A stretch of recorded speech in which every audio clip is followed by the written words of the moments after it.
And a welcome here to Wake Up Call with Dan Tortora, where sports truly meets that thing called life. We appreciate you being here with us Monday through Friday from 9 a.m. to 11 a.m. Eastern Time. And of course, we're on the road in Buffalo, New York for the USCAA National Tournament.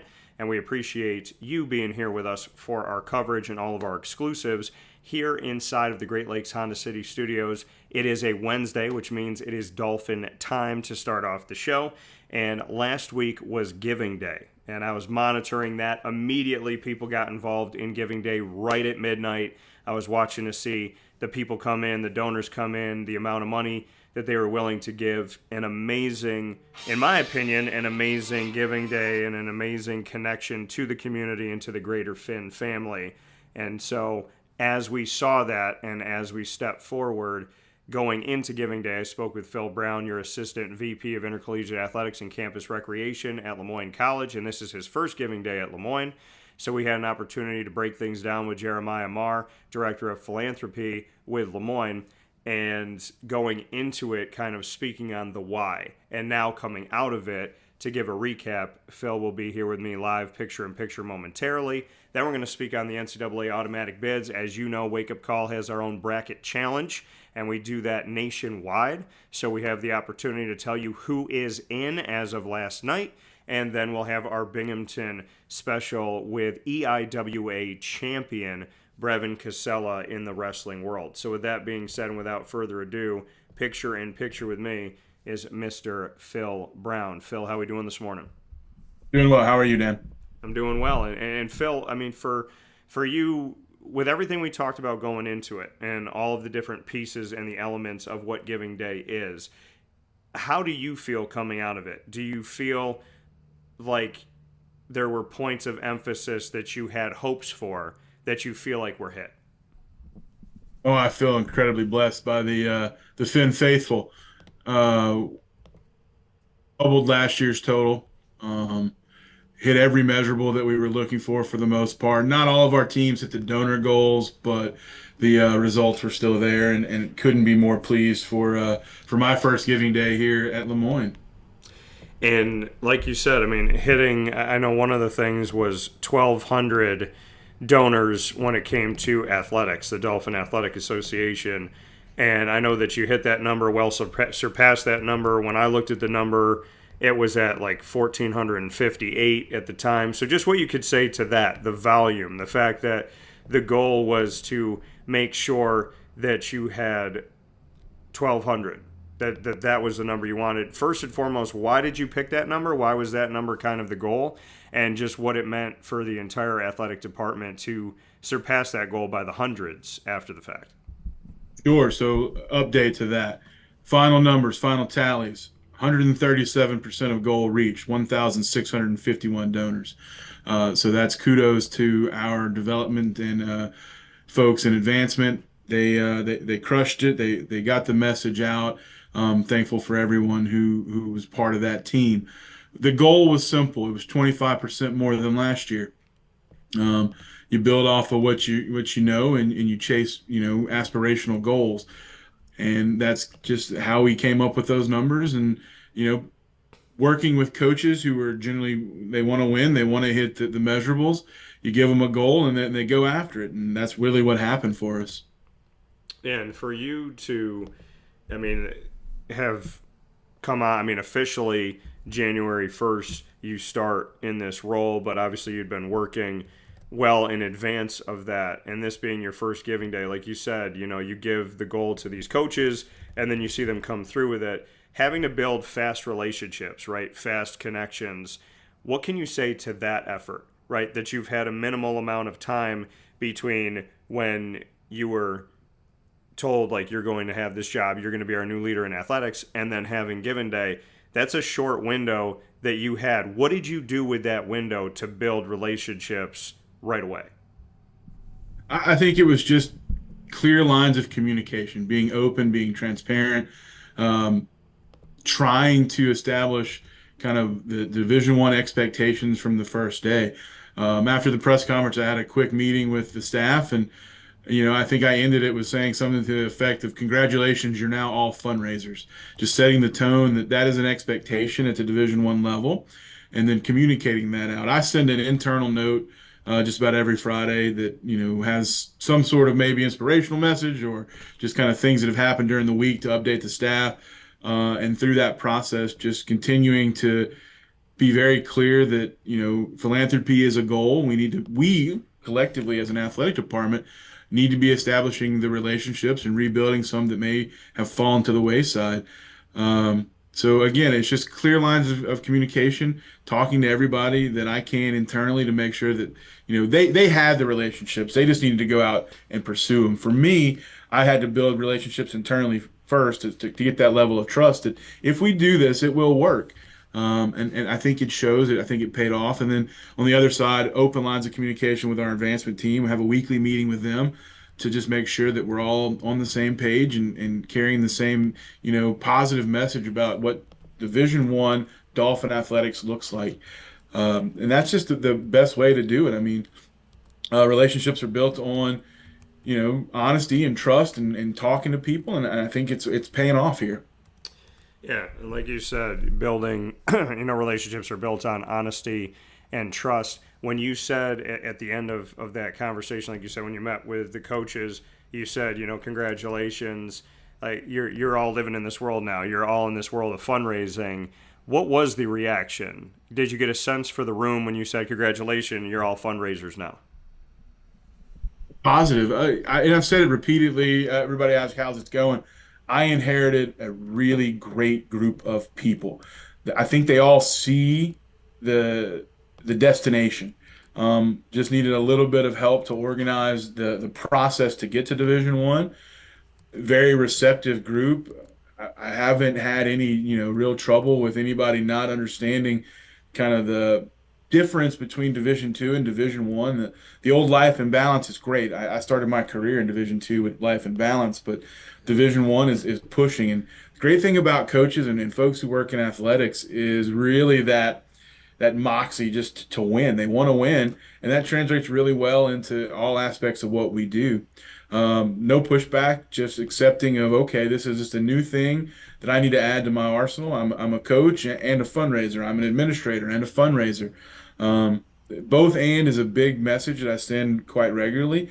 You can be both and of a lot of things, and I think it's paying off for us.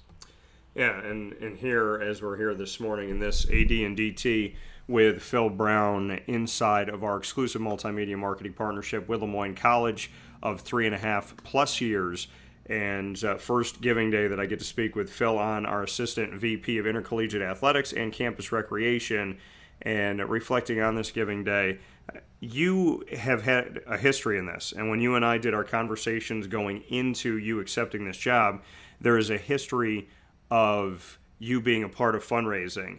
And there was that question with Moyne looking for a new leader of athletics. How important was that going to be to bring in somebody that knew how to raise money, knew how to talk to people, knew how to build those relationships, and have those relationships be a consistent bridge that we can cross over back and forth. So what can you say to your history, to the things that you've done, to your experiences that can help you and have helped you at Moyne? Yeah. So in my previous role, my job was to carry forth the vision of our athletic director. It was at Vanderbilt, and we had a tagline, Vandy United. And we knew where Dr. Candace Lee was going. We knew what was important for her in the athletic space. And so understanding that vision and being able to, articulate it on her behalf anytime you're in the space with, potential donors, alumni, was always very important for me. That was part of my job there. I was on the team that was helping to actually physically build things as well. So I had a very interesting relationship that I could talk about kind of the ins and outs and the bricks and mortar and all that.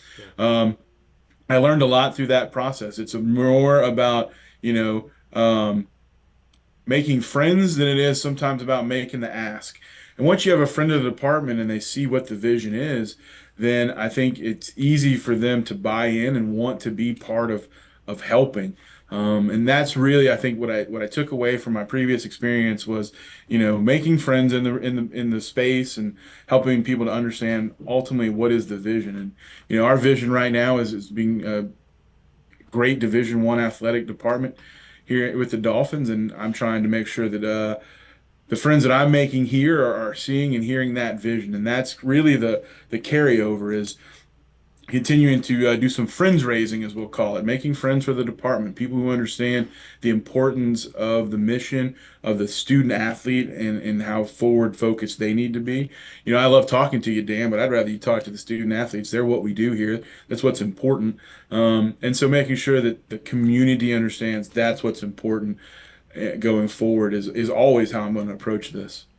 Well, yeah, and I appreciate that, and I've spoken with so many of them, and I love it. I absolutely love my opportunities, and I tell them that there has not been a student athlete on campus at Le Moyne that I haven't walked away from the conversation learning something, feeling good about the future of this world, of this country, and you know, there's so many wonderful people at Le Moyne, and that's what this partnership was meant to do. It was meant to tell their stories, to showcase them, to make it real, to build those relationships, to build those pieces, to have people know about Le Moyne and not just, you know, hear about them once a year during given day.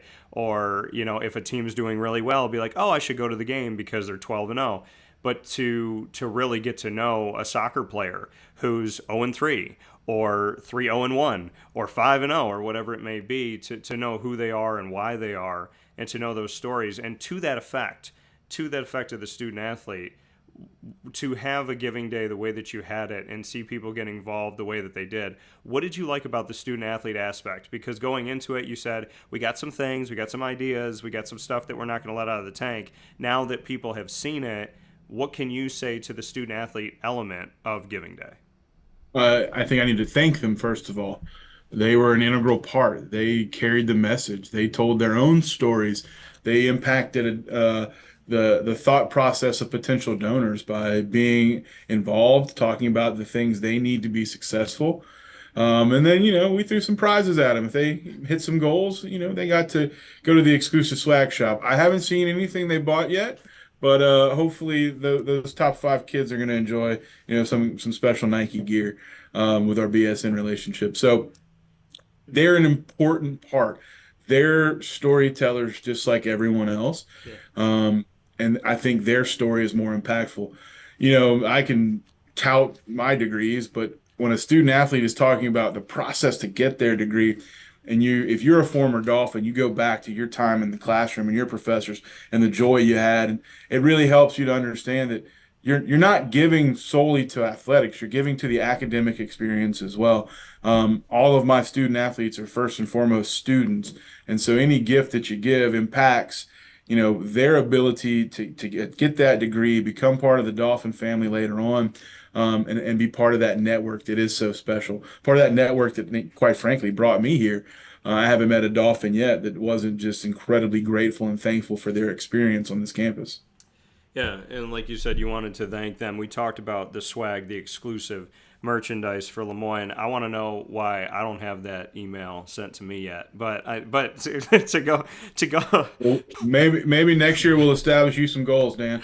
If you hit them, I'll see what I can do. So, but the shop is open to these top five. Can we go a little bit deeper into this, because this is exclusive merchandise. This is stuff that nobody can get. They haven't like seen or anything like that. What can you say to that piece of it and to your top five? Because you said you want to thank people. So I would love to honor. I mean, if you'd like to share the top five, I'd love to honor them and kind of speak a little bit deeper on that. I don't have the list in front of me, honestly. Okay. It's coming so fast, and then I went out of town, and then I was traveling with women's basketball, that I'm sure it was in an email somewhere, but I am digging out. But to those top five, Yeah. whomever you are, I will find you, and I will personally thank you here in the coming days. I'm on a bus with our women's hoops team later today, so this week is the life of crossover season in college athletics. I've got every spring sport and fall and winter sport kind of colliding for me. But I'm coming for you. I'm going to track you down, and I'm going to thank you personally when I can. That is an ultimate goal of mine. I've got a ton of thank you notes to write to the folks. I think last week you asked that question. I will be writing thank you notes. They're coming. I'm doing finger exercises now to make sure I'm stretched out and ready for that. But no, it's an incredible, gift to have student athletes who are able and willing to participate, who are having such an amazing experience that they're ready and willing to talk about their experience and help us out on special days like Giving Day. Yeah, and to your point, like you said, you just talked about writing thank you notes and doing finger exercises, and actually, I mean, is that important to you? Because from what I've known of you in the time that we've spoken, we've interacted, you seem to be a personable person, somebody who wants to like do those things that maybe are a lost art. So are you? I mean, is there that like handwritten? Like specific, I want to throw something in here to make you feel special, and then I'm going to sign it myself? Is it, I'm typing it out and I'm typing out my thoughts and then I'm signing it? Like, bring me into the art of the thank you note, because I'm going to say something to you, Phil, fully knowing that my mom could be watching this, and she'll get on me at times and say, like, did you do your thank you notes? Did you send out your stuff? So I want to know your thank you note, how you go about it. Oh, I have a pen that has multiple colors. One of those old school click around ones. It is handwritten. It is not typed out. Okay. Generally, there's a framework. There's a key message that I will put in for everybody, so they'll all hear kind of you know, this is a Giving Day, so there'll be a clear thank you about Giving Day in it. But most of the time, it's changed up somewhere here and there. My penmanship is terrible, so if you get a thank you note from me and you can't read it, it is what it is. But I'm genuinely grateful for you. No, I think, well, here's the story for you if you really want to get into it personally. So, I have a third grader who's still in Tennessee, will be joining me this summer after school's over, but they were taught to write a letter. And I got it in the mail, I guess it was Friday, and it touched me. Just to get a letter from my own son was moving. And so I just remember, when my grandmother would send me postcards, or, you would get, I did a writing experiment as a kid, and I wrote to the Minnesota Timberwolves, and they sent me a sticker, and it was the greatest thing. So when you get that personal note from someone, I just know the power, because it impacts me, and if I can brighten someone's day with a bit of gratitude, then that's what goes into the thank you note. It's sincerity. It is me being honest. It's me being grateful, and that's what's important for people to know, that their impact is felt. Um, and so some folks will maybe just get an email version just because the list is long, Yeah. but some folks will get a handwritten. I only have limited hours in the day, but know that one day you'll probably get your handwritten note too, because you do matter, and I do care genuinely about people that care about the Dolphin family. Yeah, and caring about this family, you made mention of what the Dolphins brought in athletically: 1,651 donors when the goal was 100 or 1,200, 130%, 137% of that goal achieved, over $400,000. As a school, Lemoyne brought in over $2 million, 2,685 donors, and overall passed their goal. When you think about Dr. Linda Lemura, when you think about the board, when you think about all of the administration, Dr. Sean Ward, who's so connected to athletics, what can you say to the overall encompassing involvement that we had for Giving Day for the institution of Lemoyne College? I think it's a testament to that leadership group that brought me here. Um, from the past to now, people have created a very special place on the Heights. And this is just evident of how special it is, how, just joyful Linda is, and her messaging. The leadership team, they all had a goal. I think it's great. The three deans of the colleges were very playful about it, challenging people even after Giving Day was over. It's just, it's the culture of who we are. Understanding modern higher education requires philanthropic help, and just making sure that they have done the right things to build the relationships. Again, it goes back to that relationship piece. They were, I felt it through the interview process that they were genuine folks who really, cared about me as a person, whether I got the job or not. I just felt like very warm and welcome. And then to be part of that, family now is very very special, and it's a testament, really. If you're a listener and you don't have a student who is considering Lemoyne, you really should, because those folks up the hill, whether they're student athlete or not, will treat your child incredibly special. They're going to get a great education. The Jesuit mission is so well rounded. I'm just incredibly grateful for the folks who give to the schools, to everything that the 60, I think it's 7 passions that were listed out. It's something that people care about on this campus, and it just shows. With those kind of numbers, and the growth of Giving Day on this campus, it shows that people genuinely understand and care about what it takes to be a successful institution of higher education in today. Yeah, and you spoke about your team, and you spoke about the people that you're surrounded by at Lemoyne. Coming off of this Giving Day here in 2025, what do you want to reflect on when it comes to the team itself and these people that were all doing their roles, working tirelessly, right? Pieces of the puzzle that together make something in the big picture. When you kind of look out at it, it's like, okay, it's almost like everybody's a piece of the Dolphin logo. So when you speak to each of your team members being a piece of that puzzle that makes the greater Dolphin shine, what can you say about what they did in Giving Day and how you interacted with them and just how you saw them go about building the brand and doing what they do? There was a lot of buy-in, and I think that was important. I know we talked about our relationship with Legends last week. They're an integrated, solution to what we do, and they brought some ideas, and they helped coach our coaches up on, here's some things you can do. And I think it was just very, special of our coaches to buy into that. They took the challenge, they made it their own, they did their own little special pieces to reach out to their constituency groups of donors and former alumni, Yeah. parents, whomever, and it just worked. It worked that they were able to buy in and understood just how important one day of the year is. We're not going to beat you over the head with giving. Yes, it's important. You give today, give tomorrow, give every day if that's how you feel. But one day a year, we have to go out and make that ask. And I'm just so proud of my coaches and their respective teams around them who did that and made it. I'm incredibly grateful for the athletic staff. We had 100% participation, and that's all that matters. They're all bought into our mission to go Division I. They see the future for us. And so they contributed as well, and that's hugely important, and it's a testament to the great things we're doing.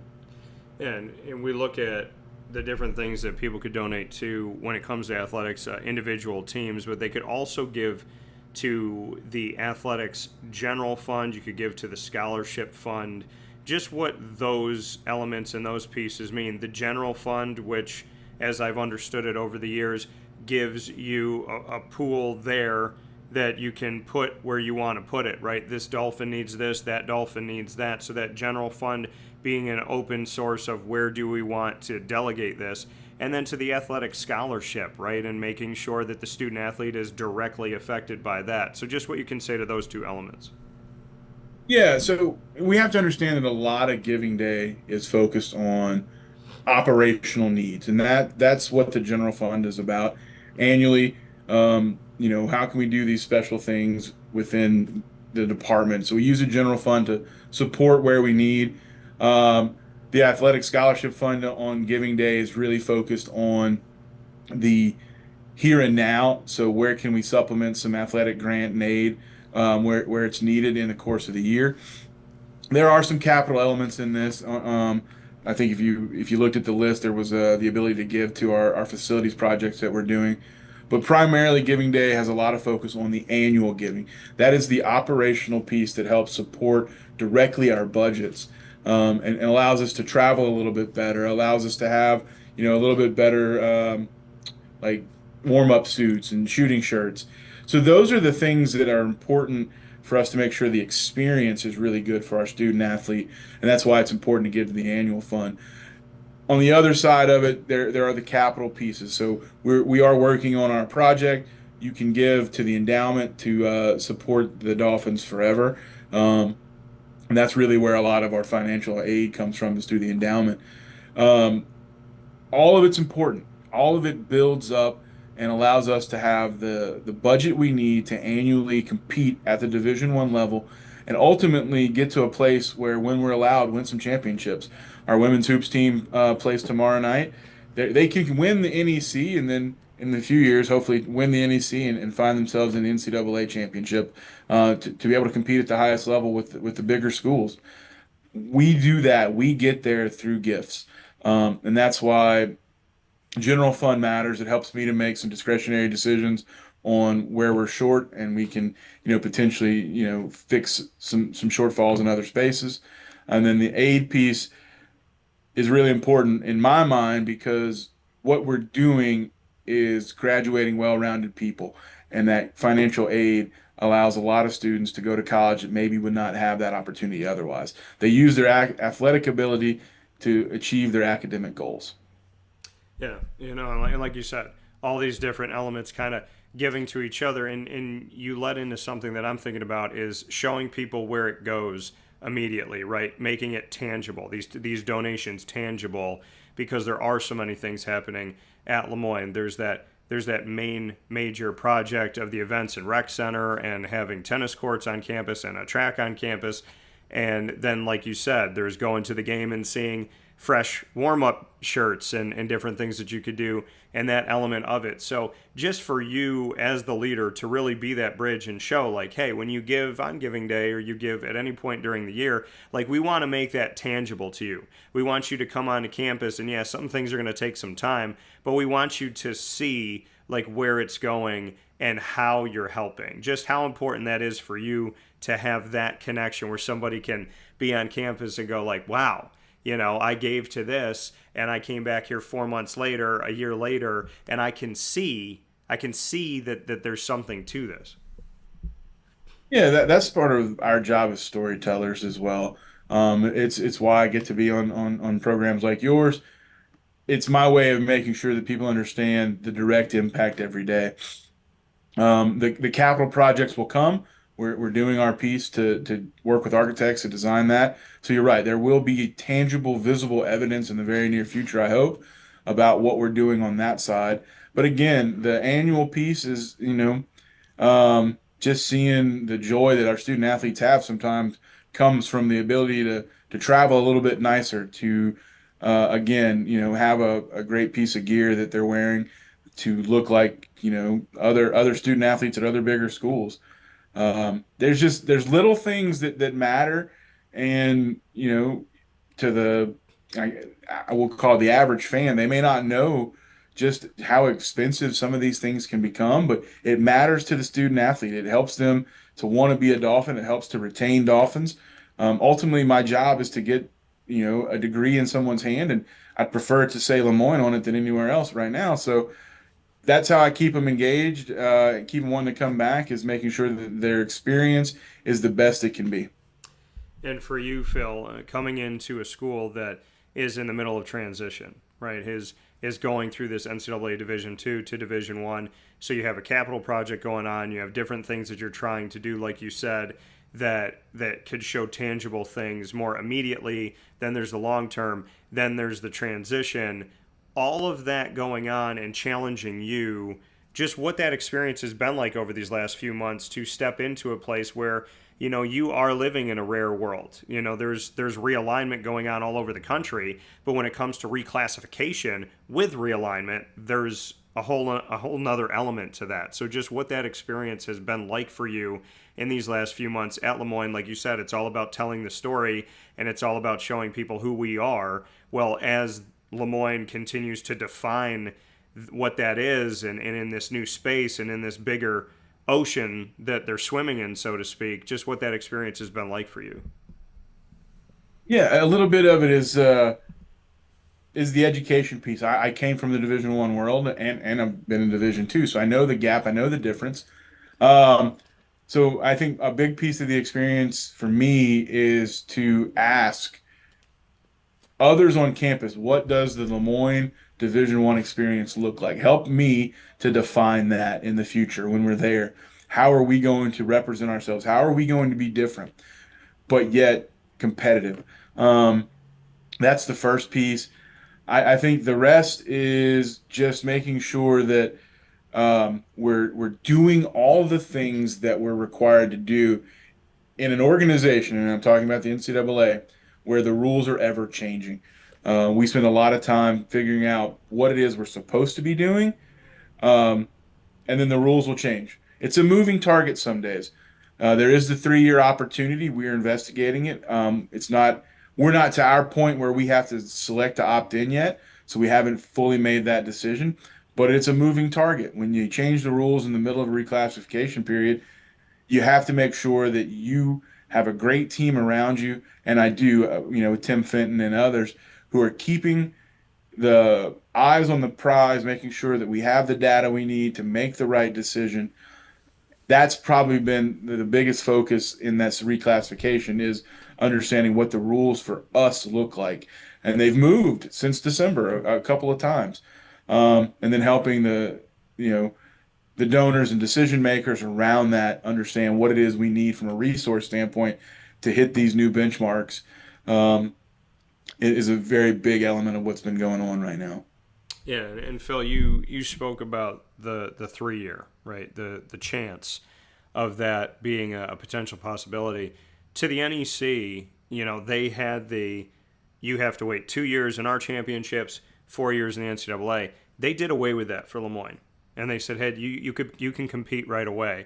And so as you're on the road and as you're seeing this, like you talk about women's basketball and whatnot, to know that the NEC gave Lemoyne the opportunity to fight for a championship within the conference, that there wasn't going to be that waiting period. Just what that means to you for the Northeast Conference and the decision that they made. I know they made it before you came in, but the decision of your student athletes that they can continue to play for something beyond the regular season, and how real, second question, how real this NCAA 3-year could be, where Lemoyne is not waiting 4 years to be in the NCAA tournaments and championships, but waiting 3 years, which would essentially be that after next season, they're in.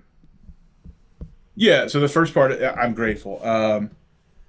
The NEC allowed us to potentially expedite our rosters to Division One. When you're making the transition, in those first couple of years, if you know there's no opportunity to compete for any kind of championship, it's a little bit slower process for the recruiting side. At least with our ability to compete for NEC championships right away, some of the Division One talent that you can go out and get will understand that there is a championship opportunity. And so that's helpful. So I'm grateful for that and excited for that. I'm excited for our young women tomorrow night to be fighting for it. And then obviously our spring sports as well. From the realistic side, we're a few decisions away. I think it can become very real. I think it's desired. The outcome is financially beneficial should we get there earlier. We have then access to the NCAA money that's paid out to Division One schools that we currently don't have access to. And that's an ultimate win for our program to get there. We just need to make sure that we're meeting those benchmarks. Across the board, we pretty much are. It's a little bit of financial help maybe on the scholarship side. There is a benchmark number they're looking for that we're really close to, and I think from a budget standpoint, we can really get there. So those decisions are being made, in the budget process now, and then obviously we'll take it to the board and make sure that they're comfortable with it. But I feel good. I feel that there's a really, strong chance. I'd say better than 50%. So that's a winning side for me that we do make that decision when the time comes. There will be another data set that comes out that we will be beholden to. So if you think about it, there are 3 schools currently in the Northeast Conference that are transitioning. They all 3 have the opportunity to select the 3-year. However, the benchmarks are a moving target. Like I said, the rules change within the NCAA. So Stonehill is in the set of benchmarks that they're looking at now. They know what their target goal is, if should they choose to opt in, and I think they did, but I'm not 100%. Whereas Mercyhurst is really a whole 2-year cycle out before being able to understand fully what their benchmarks are. We're very fortunate. We're kind of in the middle. Yeah. We think we know what the benchmarks will look like because it's based off of kind of last year's data set. so there's some clues. We're not 100%. We're waiting for that, and that'll help drive the final decision. And I mean, is this a nationwide? Is this strictly, hey, these NEC schools, or is this anybody reclassifying? Is this, when you say we go to the board, are you going to the NEC and saying this is what we want to do, and then the NEC with the rest of the country is making a bigger request to the NCAA? Because really what it comes down to is it the NCAA's decision, like you go through all this work and they can still say no, or has the NCAA reached out and said to the schools that are reclassifying, if you would like to do 3 years and not 4 years, show us something? So where are we? Is it an NCAA telling you, or is it you telling them because they've already given you the window? So, from a process standpoint, the NCAA board of directors, governors, I don't remember which committee, voted and said this is going to be the new process. So there was a 4-year process that had no exit benchmarks. You had to do an academic review, a compliance review, and a self-study. They changed it for any schools that want to join in the future.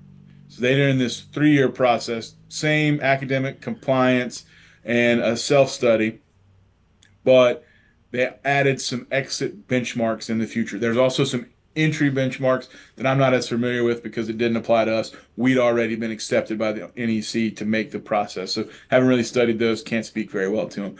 Exit benchmarks have to do with your APR, your financial health, for the most part, and the number of scholarships you're giving out. So with that being said, that's the process now. Internally, you then have to make a decision only for the 9 schools nationally that are in the process somewhere. You have to make an opt-in decision to then be obligated to these new 3-year rules. You can stay in your 4-year process as it was. I think, well, St. Thomas in Minnesota was in a Division 3 to Division 1 process, which is a little bit different. So they can stay in their process as well, or they could opt in. But the overall thing is there's 9 schools nationwide who are making this transition, each of them in a different place. I think we're the only year 2 school in those 9. So our, data set's going to be different than the year 1s and the year 3s. Yeah. So then we have to opt in. And when I say go to the board, I do mean the Lemoyne Board of Trust, making sure that, we have their blessing, as we should. That's the right way for governance to work. So that's kind of where we are. We're waiting for that data set to give us our exit benchmarks in those 3 categories, and then, getting that blessing from the board and then moving forward. So it is real. It's very real. It's the rules have been changed at the NCAA level. We just need to make sure that we're doing all the things we need to do to get there.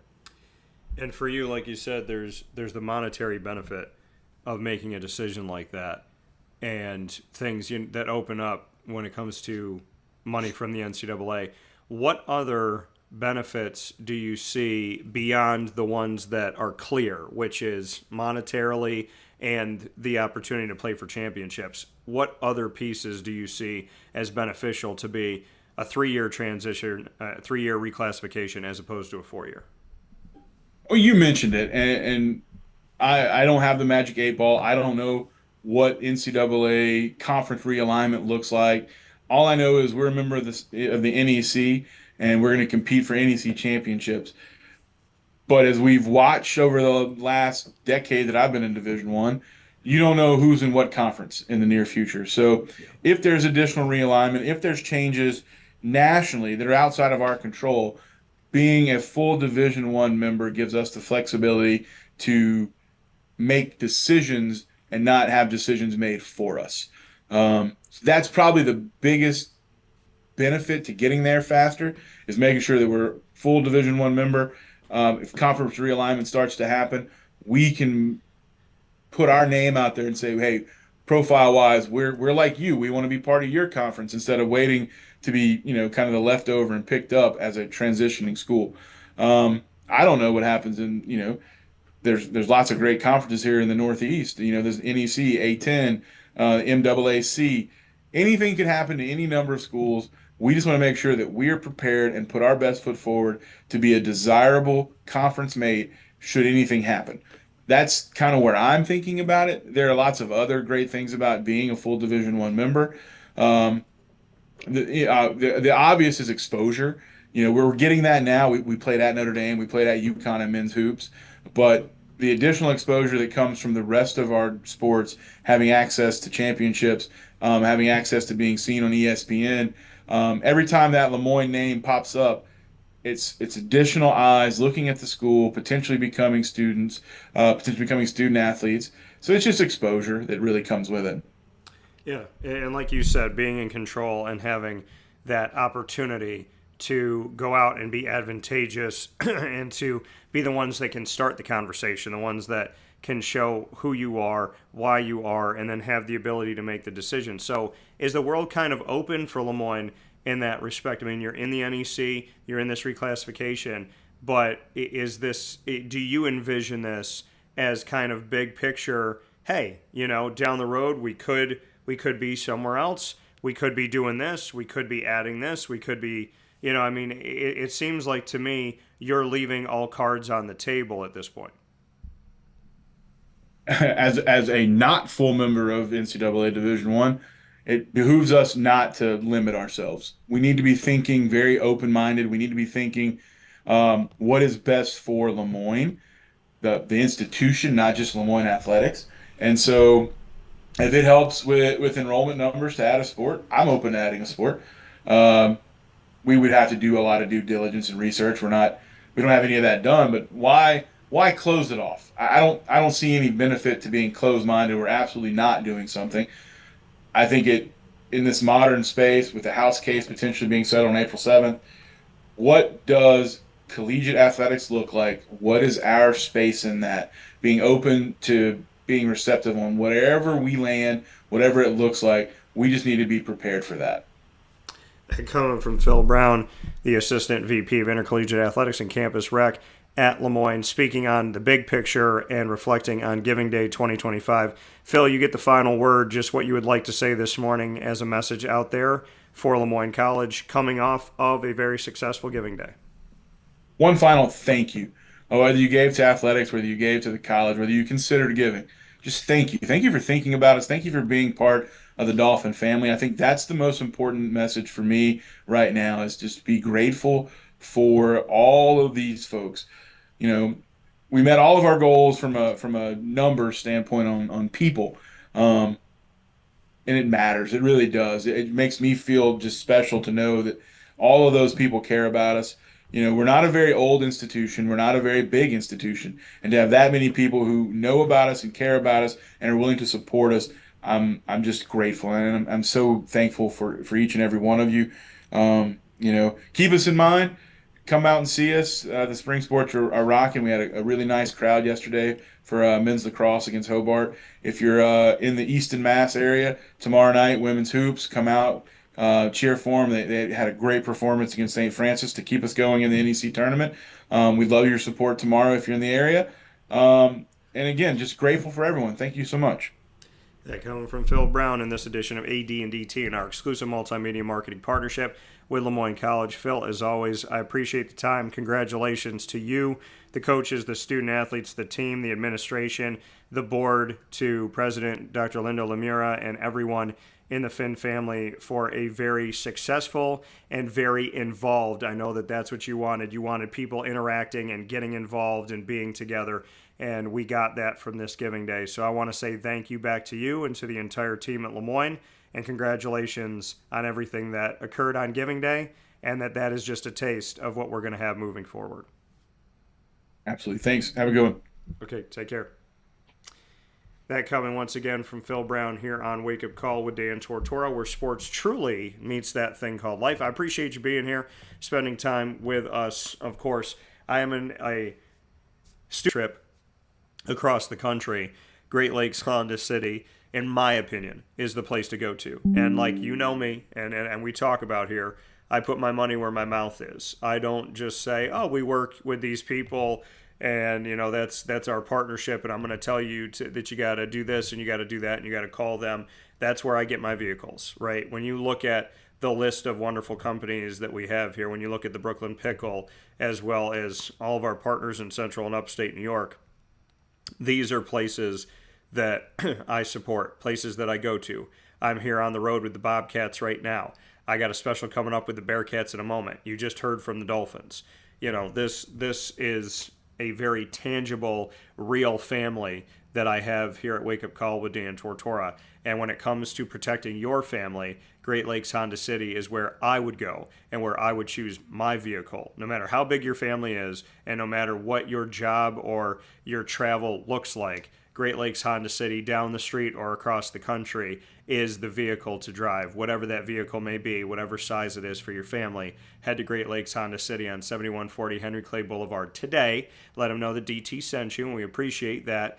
And, of course, you could find out more by going to GreatLakesHondaCity.com. We'll take a step aside in this Great Lakes Honda City studios, and we'll be back with our special featuring Brevin Cassella, who can now call himself an EIWA champion, who is now heading off to the Nationals with an opportunity to win an NCAA National Championship in the world of wrestling. Can't wait to bring that special with Brevin coming up in just a few. We feel like we don't know, and certainly we know they can call us at any time, and they're definitely treated as family to us. I wake up every Here's a message from Renee from Bryan's Landing, located on 6523 East Seneca Turnpike in Jamesville, New York. Open Tuesdays and Wednesdays for dinner, Thursday through Saturday for lunch and dinner, and Sundays for brunch. It's a lot like the way that my mom and dad ran their restaurant. We have put in place a lot of people that are family to us, very similar to how my dad hired people that were family to him. And then the tradition I'm carrying on is a lot of the items that are on our menu are my dad's. And he taught our chefs how to recreate his dishes. So I think that Tommy McNerney, who our executive chef is, to him it is an art. And I think that when he does create a dish, it's not just about making the food taste delicious, which is definitely our priority, but it's an art to him, and it's almost like his canvas on a plate where he just wants the colors to look great, and people love it because he takes pride in that. And Bryan and I appreciate that. We want it to obviously look good and taste good. I will tell you, when we opened up, it was 6 weeks before COVID. And what was amazing was the community, our friends and family stepped up, and everybody did takeout. Everybody supported us. Our hearts were just so filled. So to Bryan and I, obviously our friends come all the time, and we just have repeat customers in Jamesville, and I think people going to our previous restaurant in Green Lakes are making the trip to come to Bryan's Landing to support us. And I mean, I think we have great food and a great atmosphere. So it's very, very important to us. Head to Bryan's Landing, located on 6523 East Seneca Turnpike in Jamesville, New York, where memories have become recipes that are now meals to share with you. Tuesdays and Wednesdays for dinner, Thursday through Saturday for lunch and dinner, and on Sundays for brunch. And be sure to come out for live music Friday, Saturday, and Sunday.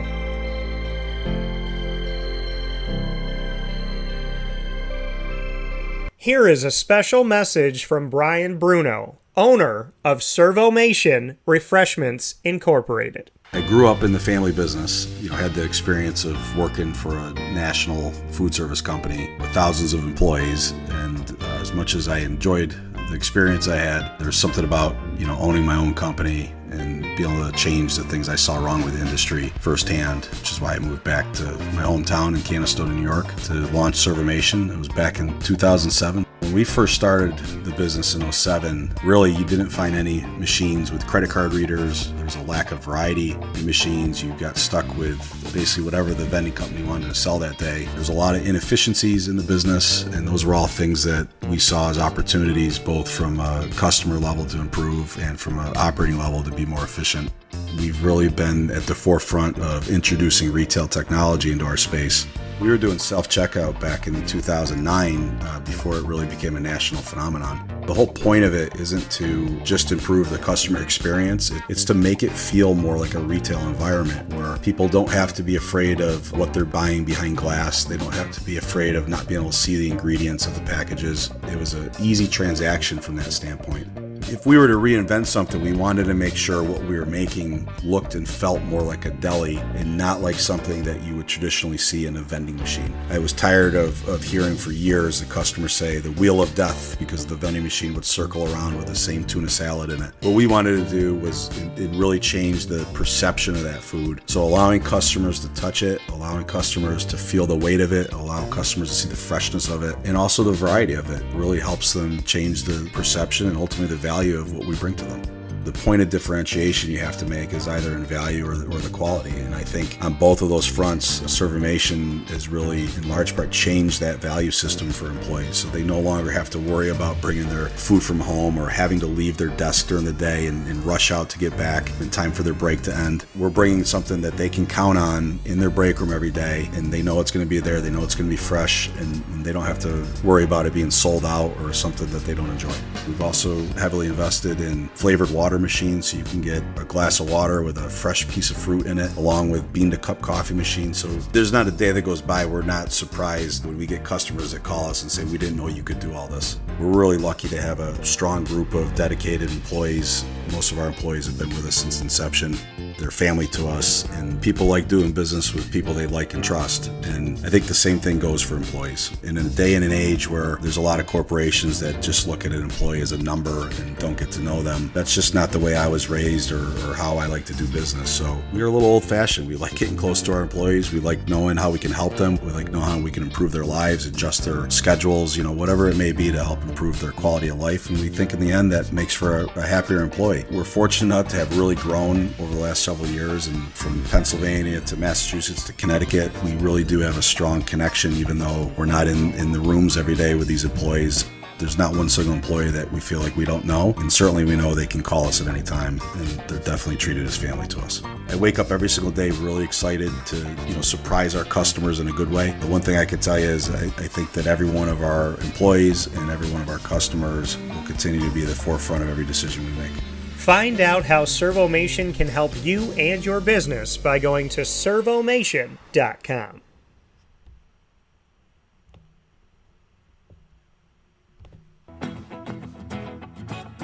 Hi, this is Amy from Mother's Cupboard, home of the whole frittata. We are open daily 6 a.m. to 1:30 p.m. For takeout orders, call 315-432-0942 and tune in to Wake Up Call with Dan Tortora for our monthly food challenge and try our Wake Up Call signature menu item available 7 days a week. Here at Mother's Cupboard, we are Central New York, and it's our honor to serve you. Ma and Pa's Kettle Corn and Popcorn Factory remind us that every day is worth celebrating at 201 7th North Street in Liverpool, New York. Open Monday through Saturday in-store and always online at maandpaspopcorn.com. Serving our Central New York community and beyond, order anywhere, anytime at maandpaspopcorn.com. Stop in to get a tin at Ma and Pa's on 201 7th North Street in Liverpool, New York to get your half-price refills for the rest of your life. Come to Ma and Pa's for your holiday gift giving for family, friends, employees, and clients. And remember, for fundraising and events, to call 315-450-6272. That's 315-450-6272. Ma and Pa's Kettle Corn and Popcorn Factory. How corny are you? This is Jimmer Sikowski, owner-operator of Chick-fil-A Cicero, 7916 Brewerton Road in Cicero, right in front of the Home Depot. I had a deep feeling that God wanted me to do something bigger with my life and to help people, help others. I kept putting Chick-fil-A in my life, and I realized as I was going through the franchise selection process that positively impacting the lives of others was really core to what we do here at Chick-fil-A. First of all, it starts with the food. The food is brought in fresh daily. We bring in local produce. We prepare to order in the kitchen. We hand bread our chicken. We hand spin our milkshakes. It's great food. It doesn't taste like fast food. I think the second thing is the way people feel when they come in a Chick-fil-A restaurant. It's different. We try to treat people with intentional kindness here, which is very different and deeper than good customer service. And so I think it feels remarkable for most people to come in a Chick-fil-A restaurant. And then lastly, the impact that we try to have in the community is very different. It's a big part of the expectation of every operator of a Chick-fil-A restaurant is that they're actively engaged in their community, they're a leader in the community, and they're making a difference. When they realize that what we're striving to do is to shine a little light in their life, that's a very, very different experience than you will have in any other quick service restaurant. And it's that remarkable experience that I think people will emotionally connect with.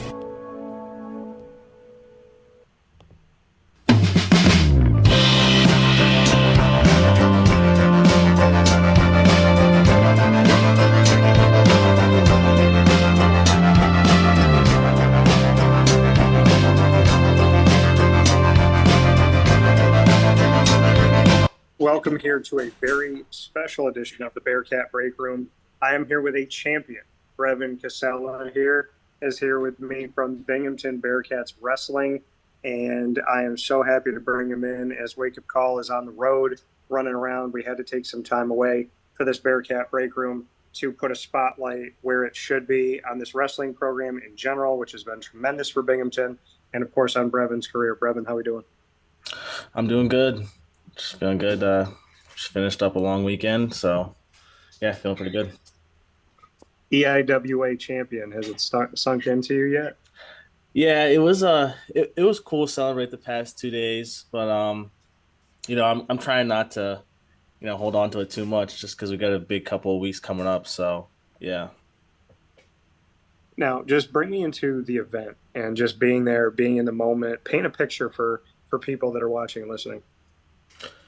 Yeah, so I mean, the IWA is, one of the oldest conference, if not the oldest conference in wrestling. That was, I think it's 121st championships. So, there's a lot of history behind it, a lot of culture behind the EIWAs. You have dating back, to 120 years. So, it's one of the premier conferences throughout wrestling, and the atmosphere there is probably only second to the national tournament, and at least for our schedule, but I mean, this was my first year in the finals, and it was it was a really good experience. There was a decent crowd there, had a pretty good Binghamton crowd as well as other fans just being there. I know the academies always travel well, and they bring a lot of fans. Lehigh obviously was the host this year, so they had a good crowd there. And overall, it was just a really cool atmosphere to be in, and I'm glad I got the opportunity to compete there, and I'm excited to do the same in Philadelphia in 2 weeks. And just what you can say to, like you said, is your first time in the finals, just getting there and what you feel like got you there, how you got there. Yeah, I mean, I would say it's a mix of things, between like our training. We train every day to, be the best in the country and, beat those best guys. And I would say this year, the biggest difference for me, I was in the semifinals the last 2 years, and I ended up losing those matches. But, the biggest difference for me this year is I fully believe that, I was the best guy in the weight. And, seedings came out, and we were actually laughing about it a little bit the other day before the tournament. Kyle was talking about how I was a second seed, and it was just EIWA does, I don't know what like formula they have for their seeding, but I had beat the guy who was like the 1 seed earlier in the season.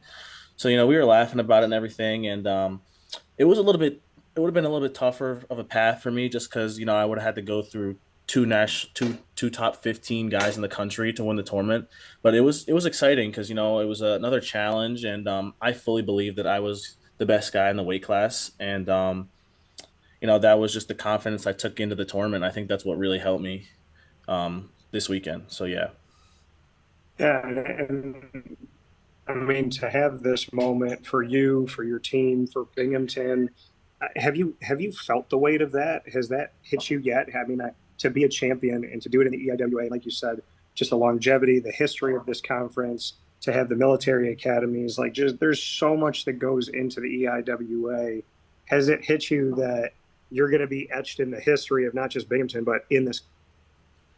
Honestly, I don't know if it has yet, but hopefully I can, set an example for, other guys, and we can this is something that, help us out with, like recruiting and, bringing guys in just to show that, this can be done at Binghamton, and it has been done before.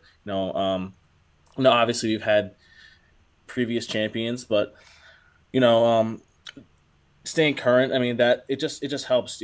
If we're building a winning culture here, and I think that we can really emphasize that Binghamton is a wrestling school, and I think we have to have champions at the EIWA level, All Americans the next level. So I think overall as a team we did really well this weekend.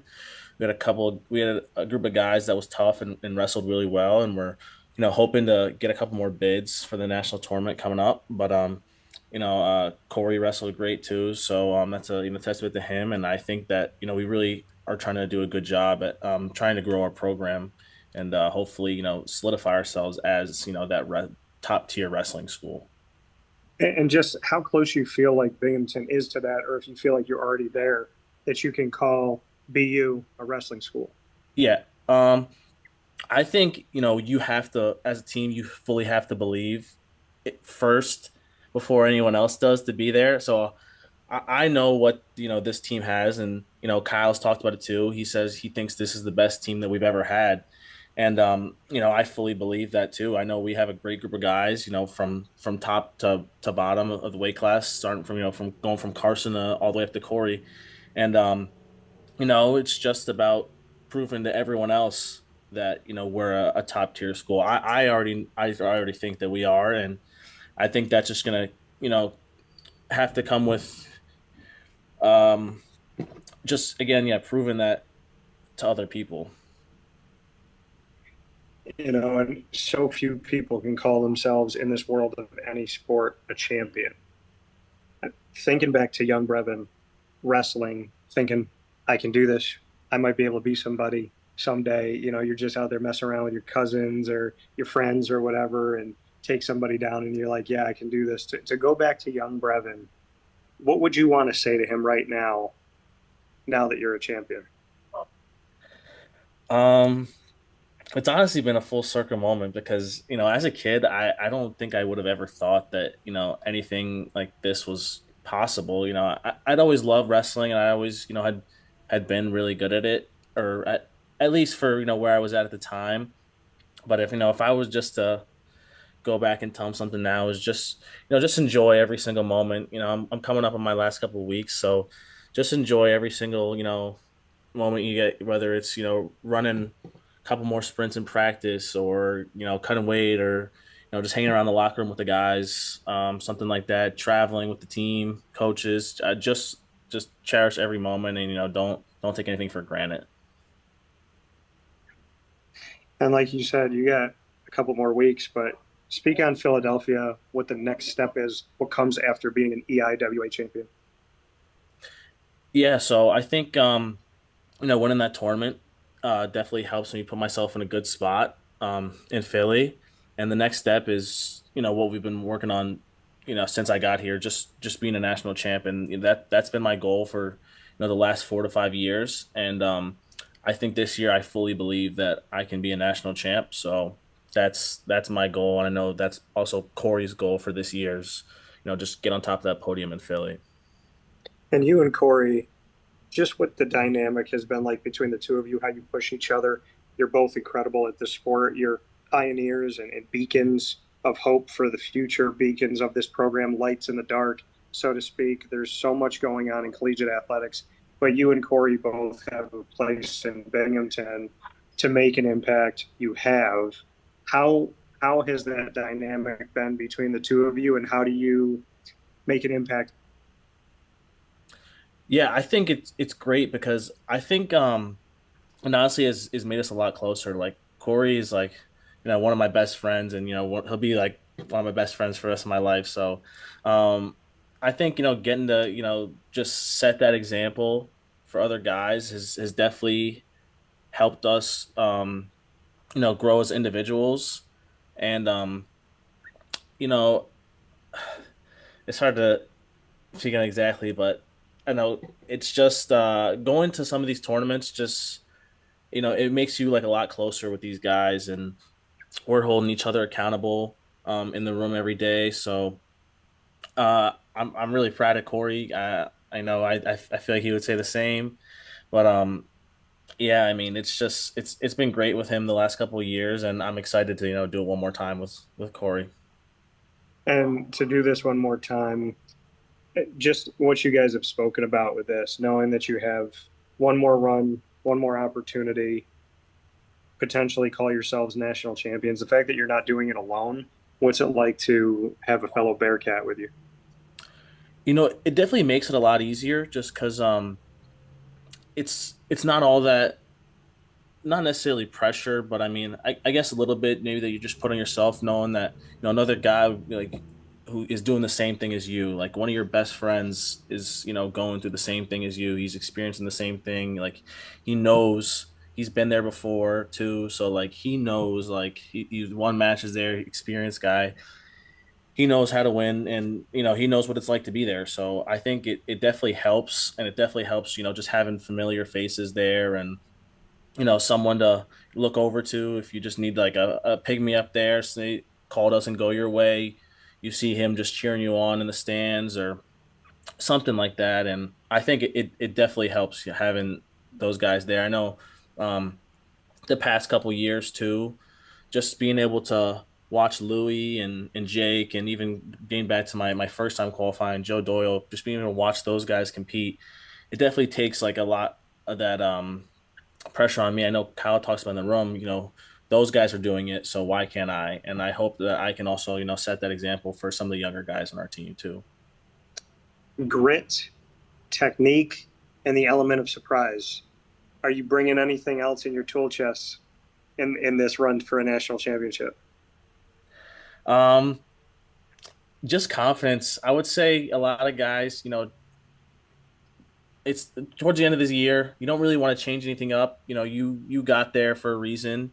I know the kind of wrestler that I am, so I know if I can be confident in my abilities and stick to what I like to do in my game plan, that I can win a national championship. So that's really the only thing I'm bringing, is just the tool set that I have, and the confidence of the tournament. So I think that's really all I can do at this point. That focus that you have right now. I mean, you're already an EIWA champion. You were honored on that day. There's so much to take away from that moment.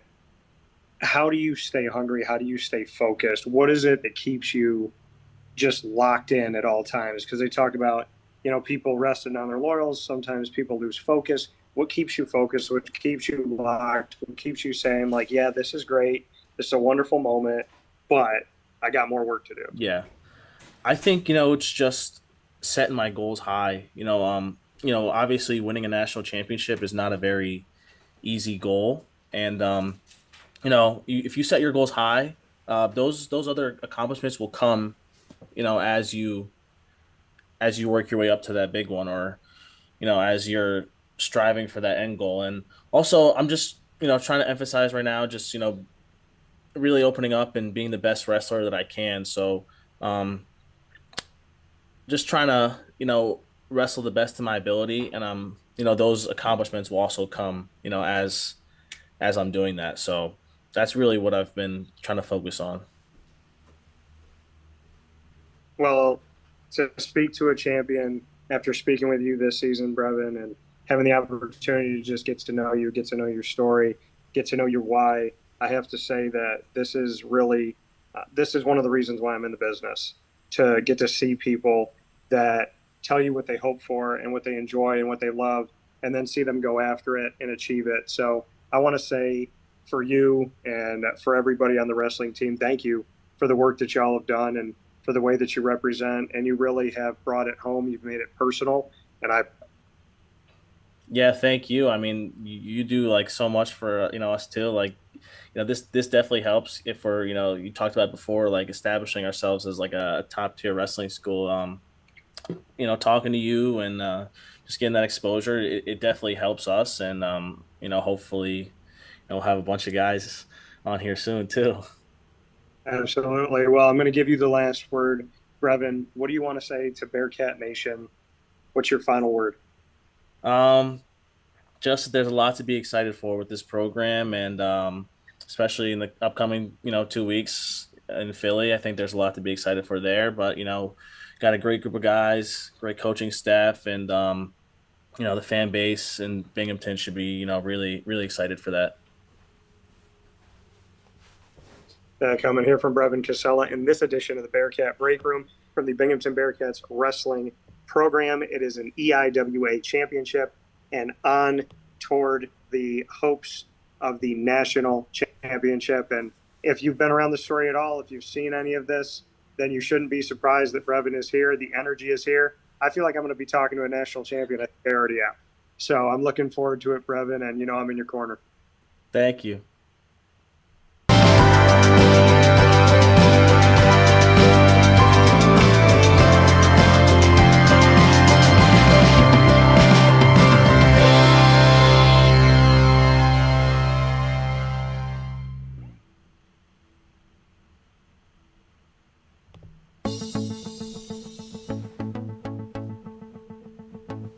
Avicoli's, located on the corner of Route 57 and Wetzel Road in Liverpool, New York, has been your trusted neighbor for decades. Located just steps from Liverpool High School, we're happy to have the Liverpool Warriors on-site, on-location broadcast at Avicoli's through Wake Up Call with Dan Tortora every single month, featuring student athletes, coaches, and administration throughout the year from Liverpool High School. Head out to Avicoli's today on the corner of Route 57 and Wetzel Road in Liverpool, New York, open Tuesday through Sunday for lunch, dinner, and drinks. We'd love to see you out there, and of course you can call them at 315-622-5100 for takeout, delivery, and catering. That's 315-622-5100, and also find them on myavicolis.com. That's myavicollis.com.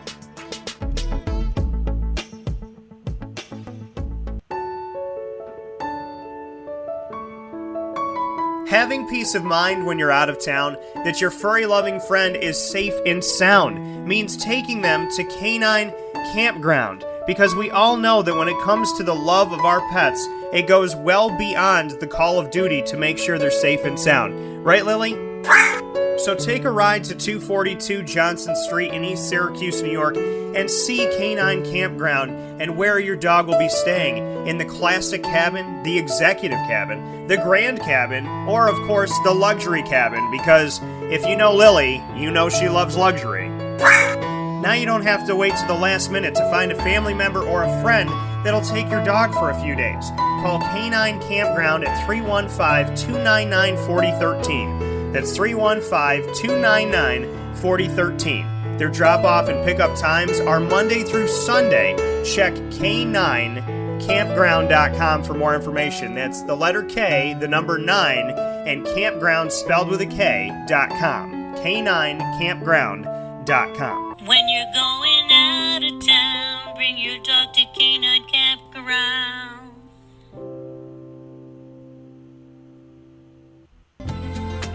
Looking for your next ride? Look no further than Great Lakes Honda City, located on 7140 Henry Clay Boulevard in Liverpool, New York. Serving our community for decades, their new and pre-owned vast array of vehicles are available to you Monday through Saturday on site. To search from home, shop at GreatLakesHondaCity.com.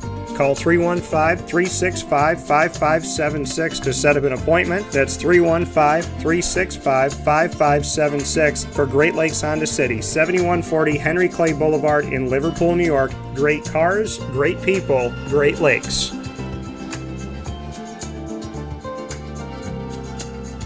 And a welcome back here to Wake Up Call with Dan Tortora, where sports truly meets that thing called life. We are inside the Great Lakes Honda City studios as I am on the road here in Buffalo, New York, in support of the Bryan and Stratton College Bobcats of Syracuse, exclusive multimedia marketing partners with Wake Up Call with Dan Tortora. Inside of MonPausPopcorn.com's What's Poppin', you heard from our exclusive multimedia marketing partnership with Moyne College and their Assistant VP of Intercollegiate Athletics and Campus Recreation, Phil Brown, coming off of Giving Day and giving a lot more beyond that conversation into the potential for Lemoyne to only have a 3-year reclassification instead of 4 years, which would mean that they would have an open opportunity to NCAA money in a 3-year window instead of a 4-year window, and they would have the opportunity to compete in NCAA tournaments and championships in a 3-year window instead of the typical 4-year reclassification window. A bunch of schools across the country that are reclassifying, looking at if they want to opt into this. Moyne is already in year 2 of their reclassification, so if they get it down to 3 years instead of 4, they will only have to have next season before they can compete in the NCAA tournaments and championships and get that NCAA revenue as well, which is huge news. Also, the opportunity that anything's on the table and that Moyne could be advantageous in reclassification, or realignment, right? If realignment were to happen, keeping that portfolio ready, that Moyne could end up somewhere else. So a lot of open conversation and dialogue this morning about Moyne's future and what can happen with the NCAA ruling and having a 3-year window of reclassification instead of 4, which would be huge for competition. It would be huge for alumni and student athletes and recruiting and all of those pieces. And it can help in name, image, and likeness as well. So there's all of that. And then also looking at the fact that Moyne is making sure that they are ready and they are proactive. If there is realignment again, that they can make good decisions for themselves. They're in the NEC, and, Phil leaving all cards on the table, which is pretty amazing to hear that and to get that information. So I appreciate that very much that Phil shared with us this morning. And of course, you just heard from Brevin Cassella, him and I had the opportunity to celebrate his speaking of champion, EIWA Championship in wrestling, and the fact that he is competing in NCAA Nationals with an opportunity to win an NCAA National Championship. And those are the windows that we're talking about of opportunity when I'm speaking about Moyne not having to wait 4 years, having to wait 3 years, and having that open up. Well, those NCAA championships that you can compete for, Binghamton is going to be doing that. And shout outs to the Bearcats for not only Brevin, but Corey as well, and the opportunities that they have in wrestling to win national championships, and Brevin winning an EIWA championship. And coming off of our conversation, just to dig into it a little bit deeper and put an even bigger emphasis on what Brevin Cassella accomplished, because I want to give the man his flowers here. When we look at what he achieved with Binghamton University this season and what we can say about this EIWA championship, I've been speaking about the EIWA throughout the season here on the broadcast and what it is, and just to kind of break it down. And Kyle Borshoff, their head coach, we've discussed it. I've discussed it with the student athletes as well. So going into this EIWA opportunity and seeing the history of this conference and seeing Brevin at the top of it, I want to go back here. Now, in his first appearance in 2021, he finished in 8th place, 2022, 5th place, 2023, 4th, 2024, 3rd, and on Saturday, he reached the top. So just to look at that upward trajectory that he's had, it's not just that he finished a champion, it's that every single season he's gotten better at Binghamton when it comes to wrestling in the EIWA, finishing in 8th, then in 5th, then in 4th, then in 3rd, and now finishing at the top and in the EIWA. He won his first EIWA championship this season, defeating Danny Wask of Navy in the finals at 174 pounds at the EIWA championships at Lehigh's Stabler Arena. It's Binghamton's 5th individual EIWA championship and the first since assistant coach Lou DePrez won the last of his 3 consecutive titles in 2022. And Tyler Duell won the team's first championship a decade ago in 2015, at 285 pounds. So those 5 individual EIWA championships, Lou DePrez has 3 of them, Tyler Duell has 1 of them, and now Brevin Cassella has brought the championship title back to Binghamton, bringing that title belt back. That's how I look at it when it comes to wrestling.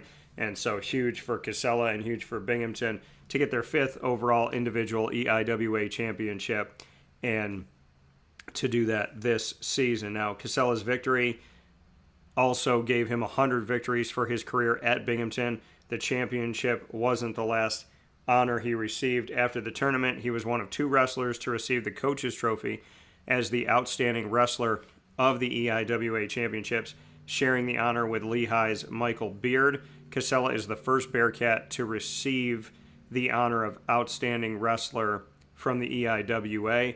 It's the second year in a row that Binghamton has been given a postseason award by the EIWA. In 2024, DePrez won the John Fletcher Memorial Award for scoring the most team points in the EIWA Championships during his career. He had 86 points for the Bearcats throughout his career at the EIWAs. And Binghamton overall finished the final day of the EIWA Championships here in 2024-25 by finishing 6th out of 12 teams with 105.5 points.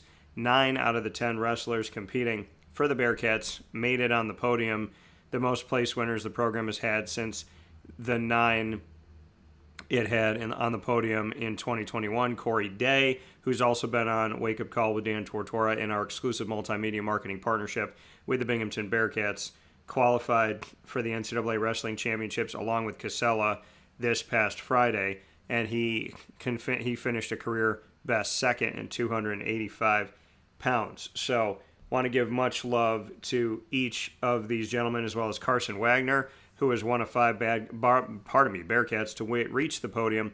I'm so excited. I'm reading through all this that I'm speaking over myself. So Brevin Cassella, shout out to him. Corey Day, also Carson Wagner, who was one of 5 Bearcats to reach the podium at the EIWAs for the first time in his career. He finished 3rd at 125 pounds. The other newcomers to the podium with Carter Bear,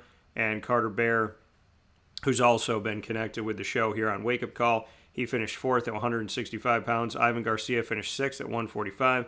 Will Ebert finished 6th at 184. And Caden Bevis finished 6th at 197 pounds. And then Micah Rose also finished 5th at 133 pounds for his 3rd appearance on the podium, while Late Lucier finished 8th at 141 pounds for the 2nd season in a row.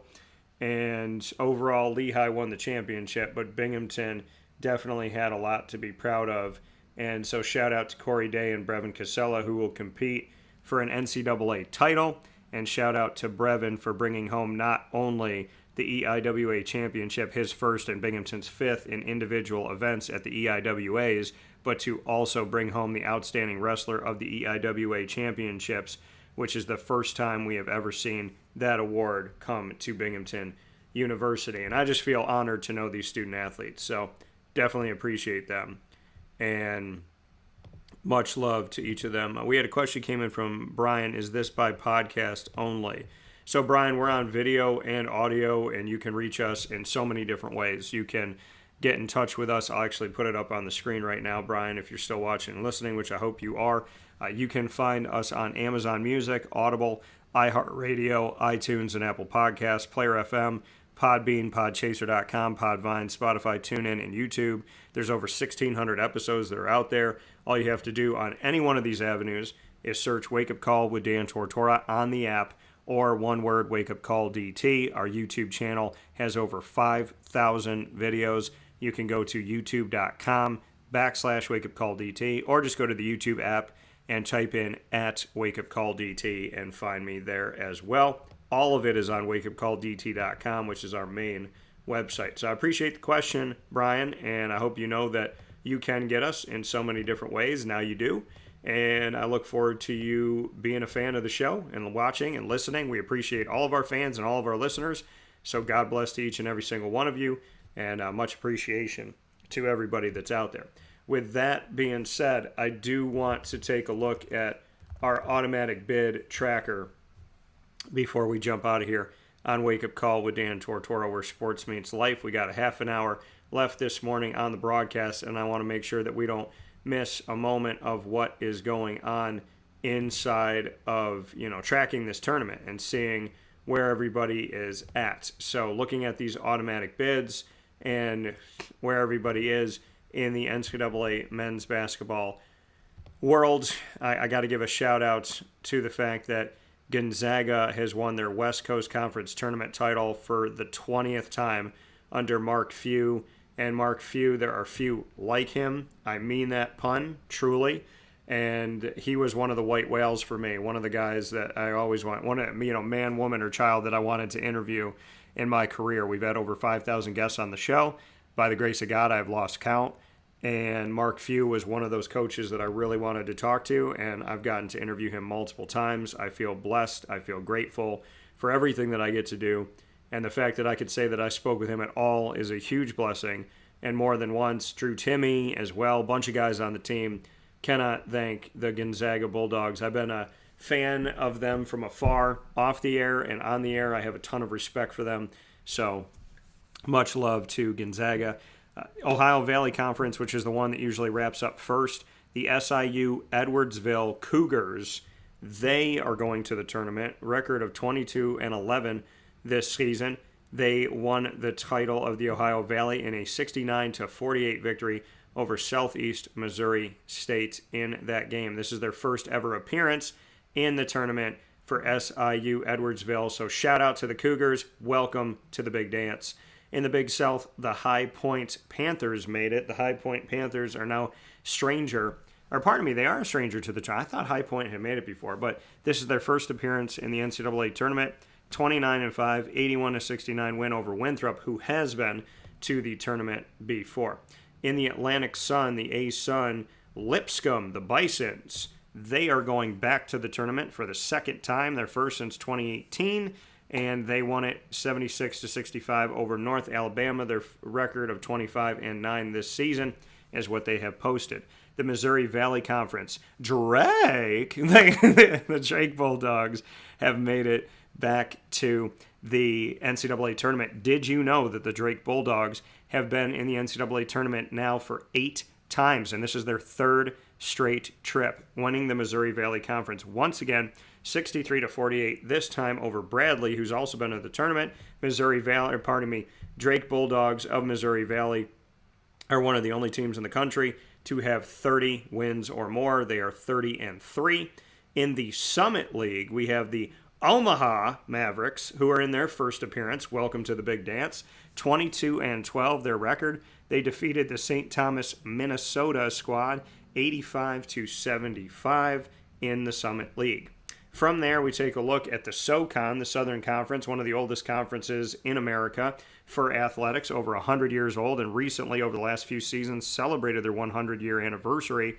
The SoCon has the Wofford Terriers. Love them because I have had terriers in my life. Mordu and Cinnamon were both, they were Lhasa Apso Terriers. They were Lhasa Terriers, so they were a mix, and I love my babies. And up in heaven, God bless you, and I miss you. Your little brother misses you. And being big bro to Shady, I miss you too, honey, a soft-coated Wheaton Terrier. And now, of course, I have Lily, my little crazy Havanese. So shout out to the Terriers of the SoCon, the Wofford Terriers, 19-15 this season. They defeated Furman 92-85. Furman's made it to the tournament before. This is the 6th appearance for Wofford and the first since 2019. Inside of the Sun Belt, the Troy Trojans are in their 3rd appearance in the NCAA tournament. It's the first time that they have made the tournament for 7 years now.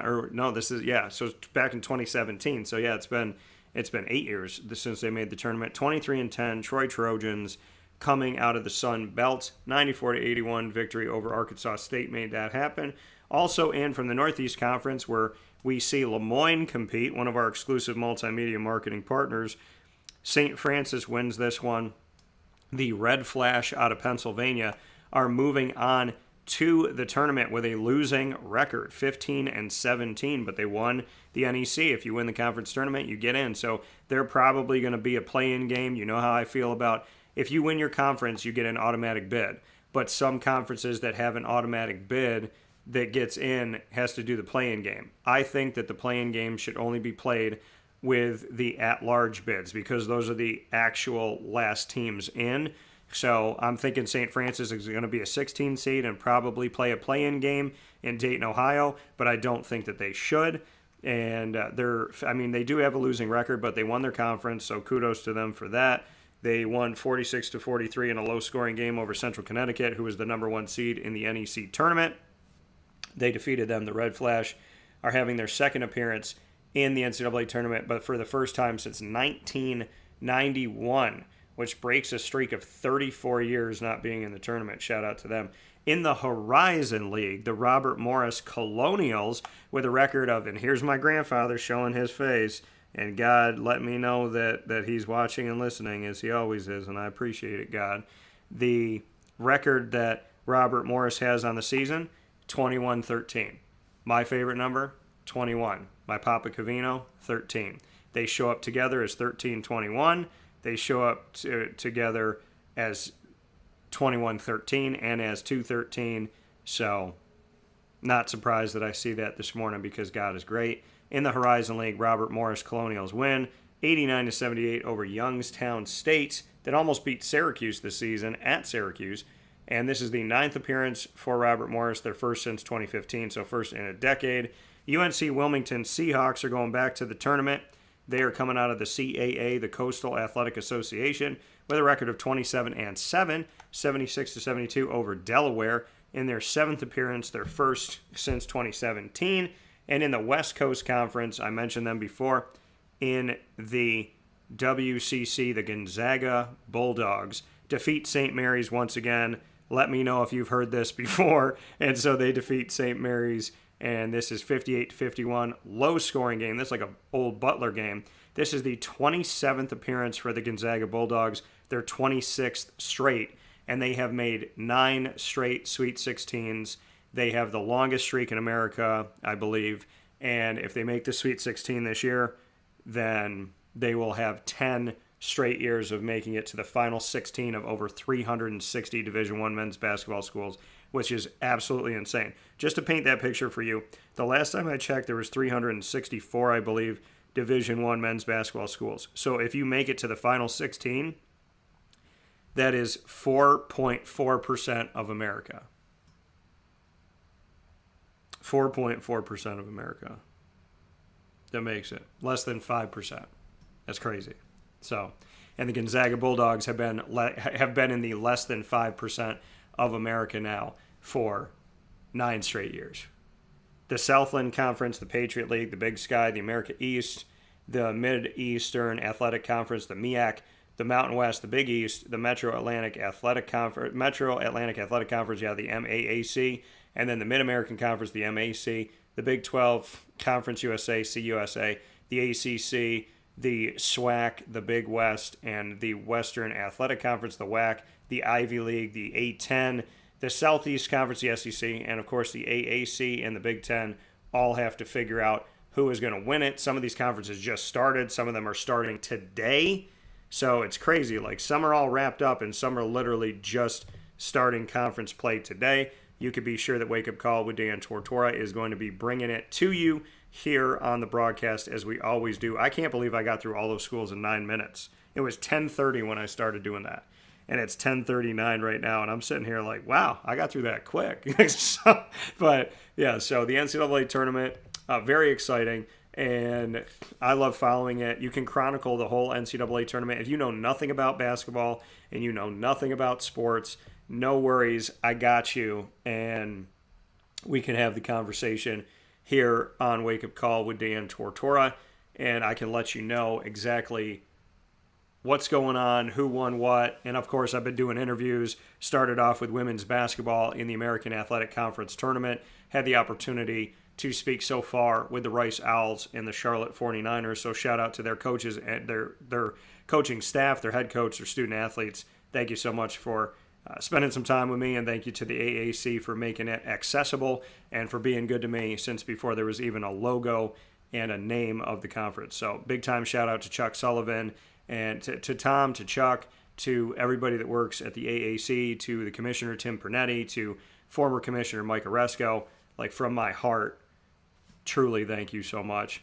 The Southland Conference is going to wrap things up today, so we'll have a champion in the Southland today from Lake Charles, Louisiana at the Legacy Center. We'll also have a champion today for the Patriot League, which is played at campus sites, so the better seed hosts that. That's going to finish up today. The Big Sky is going to finish up today at the Idaho Central Credit Union Arena in Boise, Idaho. And I'm looking at anything else that is going to be finished. So those are the ones that finished today. The America East will finish on the 15th. The MEAC will finish on the 15th. It's starting today. The Mountain West is starting today. We'll finish on the 15th. The Big East is starting today at Madison Square Garden in New York City, which I've had the opportunity to go to more than once, thanks to John Paquette and the entire team at the Big East, including Commissioner Val Ackerman. Much appreciation, respect for your coaches and student athletes, and thank you for having an open door policy with me and with my work. I appreciate you, and that means a lot to me, so thank you to the Big East. Much love to the Big East, and they'll finish on the 15th. The Metro Atlantic Athletic Conference, the MAAC, started yesterday. We'll finish on the 15th. The MAC will start on the 13th, finish on the 15th. The Big 12 will finish on the 15th, started yesterday. CUSA started yesterday, finished on the 15th. The ACC started yesterday. Syracuse won over FSU. My hometown moving forward, and the ACC will finish on the 15th. The SWAC started yesterday, will finish on the 15th. Big West starts today, finishes on the 15th. The WAC finishes on the 15th, started yesterday. The Ivy League is only 2 days, March 15th and 16th. They will finish on Selection Sunday on the 16th. The A-10 will finish on Selection Sunday and start today. The SEC will finish on Selection Sunday, starts today. The AAC, the American Athletic, they start today and will finish on the 16th on Selection Sunday. And the Big 10 starts today and will finish on Selection Sunday. So we have five conferences that are going to finish on Selection Sunday. And so hopefully it'll be the what have you done for me lately that those conferences might be thinking about. Hey, we're going to be out there. They're going to see us. We're going to be the last things on television. So maybe that'll bode well for those conferences and getting more than one bid. We're expecting the SEC to get a bunch of bids because narratives are created well in advance. And I'm not saying the SEC can't ball. I'm not saying that at all. Don't get weird on me. I'm just saying that, we live in a world where narratives are created, and if narratives are created and perpetuated and continue to gain traction, then those narratives stick. And so when they say the SEC is strong and the ACC is not, then at the end of the conference tournaments, that narrative of the SEC, they're going to get 9 schools in, and the ACC might get 5 or 4. And you're going to be left here saying why, because the ACC can compete, and they've proven it. 3 years in a row, the ACC gets dogged and disrespected, and they send less teams, half the amount of teams that other schools or the other conferences are sending. Pardon me, I said I don't like saying or when I'm broadcasting, ever when I'm speaking, so I do apologize when it leaks out. But looking at the ACC, they've been in a place where they've gotten not a lot of representation, and the way that they responded to that is they showed that they were one of the best conferences in the nation. Them and the Big East making it toward the end, right? You give them 4, 5, 6 teams, and they're going to the end, to the bitter end, right? Or they're getting close to getting there. In the case of conferences like the Big Ten, they're giving them 9 schools out of 14 at the time that are going in, and nobody's there after the first couple rounds except for maybe one team, and then they're bounced out. So, Jim Boeheim and I have agreed on this. There's certain conferences like the Big Ten that the people build narratives about, and every single year it's like you got to put all of them in. But the ACC used to have that. The ACC used to have getting all these bids. The Big East used to have that. I mean, the fact that the Big East doesn't get 3, 4, 5 teams in is wild when you watch Big East games. I mean, UConn is not the best team in the Big East right now.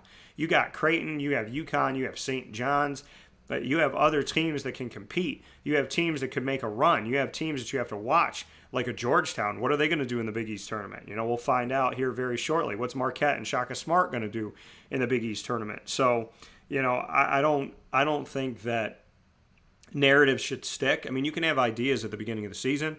You can have predictions. You can have thoughts. But at the end of the day, ball is ball, and ball don't lie. So, if the narrative at the beginning of the season is the Big Ten's great and the ACC is trash, but then you find out in the season that's not true, or you look at, historically, you treated the ACC like the little brother of the Big Ten, and the ACC has consistently made it farther, consistently had a better record than a lot of conferences out there, and they're going past all these Big Ten schools. Big Ten gets 9, they don't get to the Final Four. ACC gets 5, they get to the Final Four.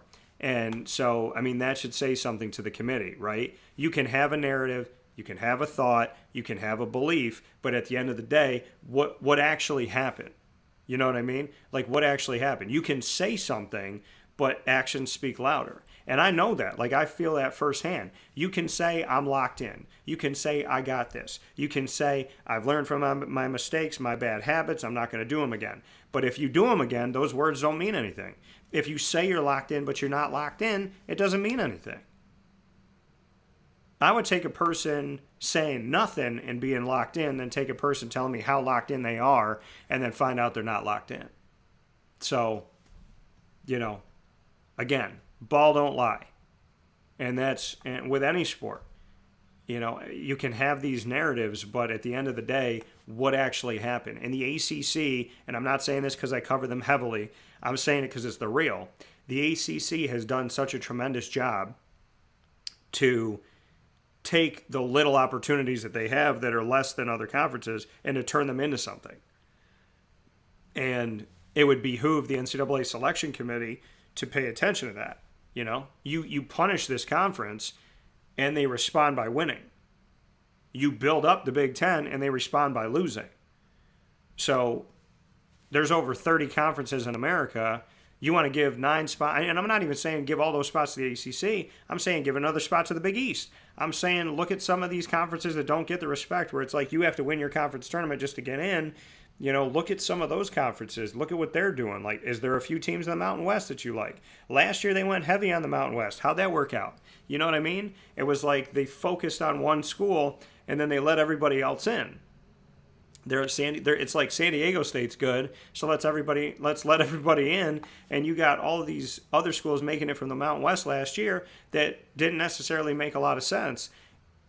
And they don't do that with the ACC. They don't say Duke is good, so let's let everybody in. Maybe that's what they did in the past, but they don't do it now. And I would just like to see more fair and balanced. We know that the NCAA tournament is called March Madness for a reason. It's because anything can happen on any given day, any given night. And that's why you watch the tournament. That's why people who don't know basketball, who don't watch basketball, fill out a bracket. Because it's fun. It's exciting. It's like watching a movie every single year. And you don't know what the twist is going to be. You don't know when it's going to hit you. You don't know if you're going to catch it. You don't know what the climax is going to be. That's why you watch the movie every single year. That's why the March Madness NCAA tournament is one of my favorite times of year every single year. And in the round of 64 is my absolute favorite time because there is basketball on. There are 16 games on a day. 16 games on a day. From noon until 1 o'clock in the morning. And when I have the opportunity to interview these student athletes and do a lot of things virtually so I can be in a million different places, because you can only be physically at one site, but thanks to the NCAA, I've been able to be everywhere, and I can't thank them enough for that. I'm doing interviews starting at 2 o'clock, 2:15 in the afternoon in the round of 64, and I'm finishing up at 1:30, 1:40 in the morning, all day long. I got to have good chips and queso. Like, I've realized with me, I got to have a ton of water. I got to have good chips and queso. I already have YouTube TV, so I'm watching The Matrix. But I'm all about that. And I love the NCAA tournament. And seeing these, and I do my due diligence. Like, I will be doing a bubble watch. And that's what I'm transitioning into right now, is getting my bubble watch show ready. Getting that prediction ready. Predicting where I think certain teams are going to be, what seeds they're going to be in. I do that prediction, and then when the bracket comes out, I do a live selection show where I tell you the bracket as the bracket's coming out, and then we do another show where I predict the entire bracket all the way to the national championship and the score, and then we do shows for every single round of the tournament. So what you're about to experience, if you never had before on Wake Up Call, is called The Drive, with a capital DR, D for Dan, R for Ross, one of my brothers, Ross Turetsky, who's a fellow sportscaster and writer and a terrific human being. And I aspire to have the heart that he does. And just, when you want to have people in your life that show up for you every single day and let you know that they're thinking of you, this guy sends me, I think he has sent me at least one message every day of every year for, I think he might have missed 3 days in the last 10 years. So shout out to Ross for that. I love you, brother, and very much. And I love my niece and my nephew, Miss Lorelei and LJ. And I love your family. I send love to your wife as well, to Miss Abby. I send her my love because seeing you happy makes me happy. So, there's a lot to be excited about with the drive. And the drive is something that Ross and I have been doing since, I want to say, like 2011, 2012. So it's over a decade old. And it's perfect because we're inside of the Great Lakes Honda City studios. So when we do the drive, we get all up into that motif of Great Lakes Honda City and driving you through the tournament. But it's multifaceted. It's bubble watch. It's predicting the seeds. It's doing my best to predict the tournament. Then it's the selection show results. Or then it's the selection show as it comes in. I'm tracking it with you. Then I'm predicting the bracket. Then I'm going through each round of the bracket. I'm assessing it as we go, and I'm doing that whole thing with Ross. So I'm really excited. He's signed on. He's ready to do it this year, and I'm super, super looking forward to that. If you've never been a part of it, just come on the journey with us. Just journey through the drive with us to the national championship. I promise you will not be disappointed. So if you like to laugh, if you like impressions, if you like sports, if you like smiling, then hang out with us for the drive. Thank you for being with us on Wake Up Call with Dan Tortora, where sports meets life, inside the Great Lakes Honda City Studios. I got to take one more step aside, and then I'll be back hanging out with you for a couple minutes, and we will talk very soon. So God bless. As always, I'm happy that you woke up this morning. Thank you for sharing time with me. Time is precious. It's something that you can never give back or get back. You can only give it. And so for those of you that give your time to Wake Up Call up and down the East Coast, the Midwest, the West Coast, and all around the globe, including those aliens that I have to let know I come in peace, appreciate you for listening up there wherever you are. So thanks for being a part of the show. We'll be back after this. In these unique times, there are those in our community that give us a sense of normalcy and positivity. Pizza Man on 50 Oswego Street in Baldwinsville has been here for you for over 35 years and is here now. Call 315-638-1234 or order online at pizzamanbville.com to bring those familiar tastes into your home. And remember to come see our monthly on-site broadcasts centered around the community and our Baldwinsville Bees. Pizza Man in Baldwinsville. Any way you slice it, they are always here for you.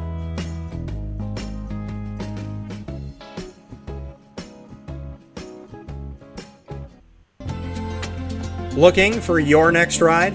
Look no further than Great Lakes Honda City, located on 7140 Henry Clay Boulevard in Liverpool, New York. Serving our community for decades, their new and pre-owned vast array of vehicles are available to you Monday through Saturday on site. To search from home, shop at GreatLakesHondaCity.com. Call 315-365-5576 to set up an appointment. That's 315-365-5576 for Great Lakes Honda City, 7140 Henry Clay Boulevard in Liverpool, New York. Great cars, great people, Great Lakes. All right, you need to come out here and get yourself the Brooklyn Pickle. I was talking about this with one of my buddies. I was like, yo, there's no better sandwich in the state of New York than the Brooklyn Pickle. And now that I found out that they're going down to North Carolina, we are taking over your taste buds everywhere you are, wherever you're going to be. You need to get yourself out to the Brooklyn Pickle. Pinehurst, you just realized that you found yourself the best sandwich shop that you're ever going to have. This is a glorious moment. It's a blessing to your community. You're welcome. Brooklyn in the house, baby. Go over to the Brooklyn Pickle. You already know what it is. You heard the man. Head to Brooklyn Pickle Pinehurst on 1788 Old Morgantown Road in Southern Pines, North Carolina.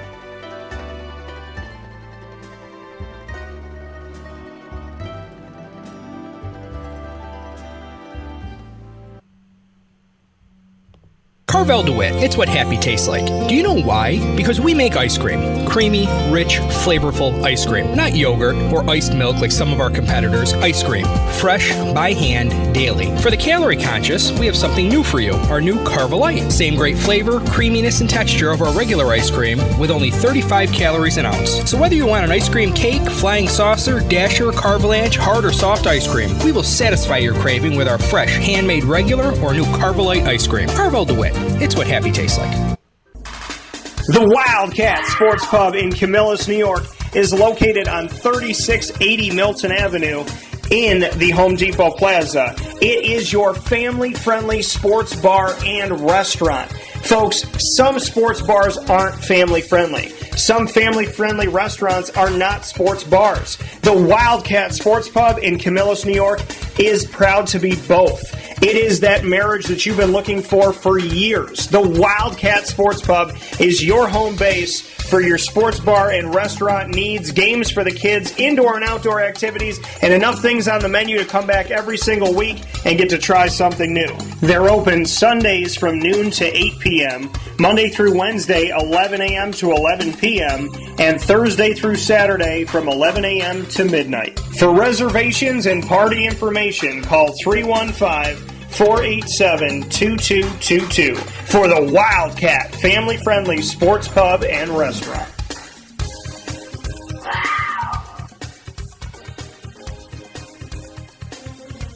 GG Cards and Breaks. Like, comment, subscribe. GG Cards and Breaks coming to you on 639 Delmar Place in Syracuse, New York is your one-stop sports card and trading card shop. Head over to GG Cards and Breaks Tuesday through Saturday from 10 a.m. to 6 p.m. and on Sundays from 10 to 5. There is truly nowhere like GG Cards and Breaks. I cannot thank them enough for their goodness, their kindness, their hard work, their dedication, their enthusiasm.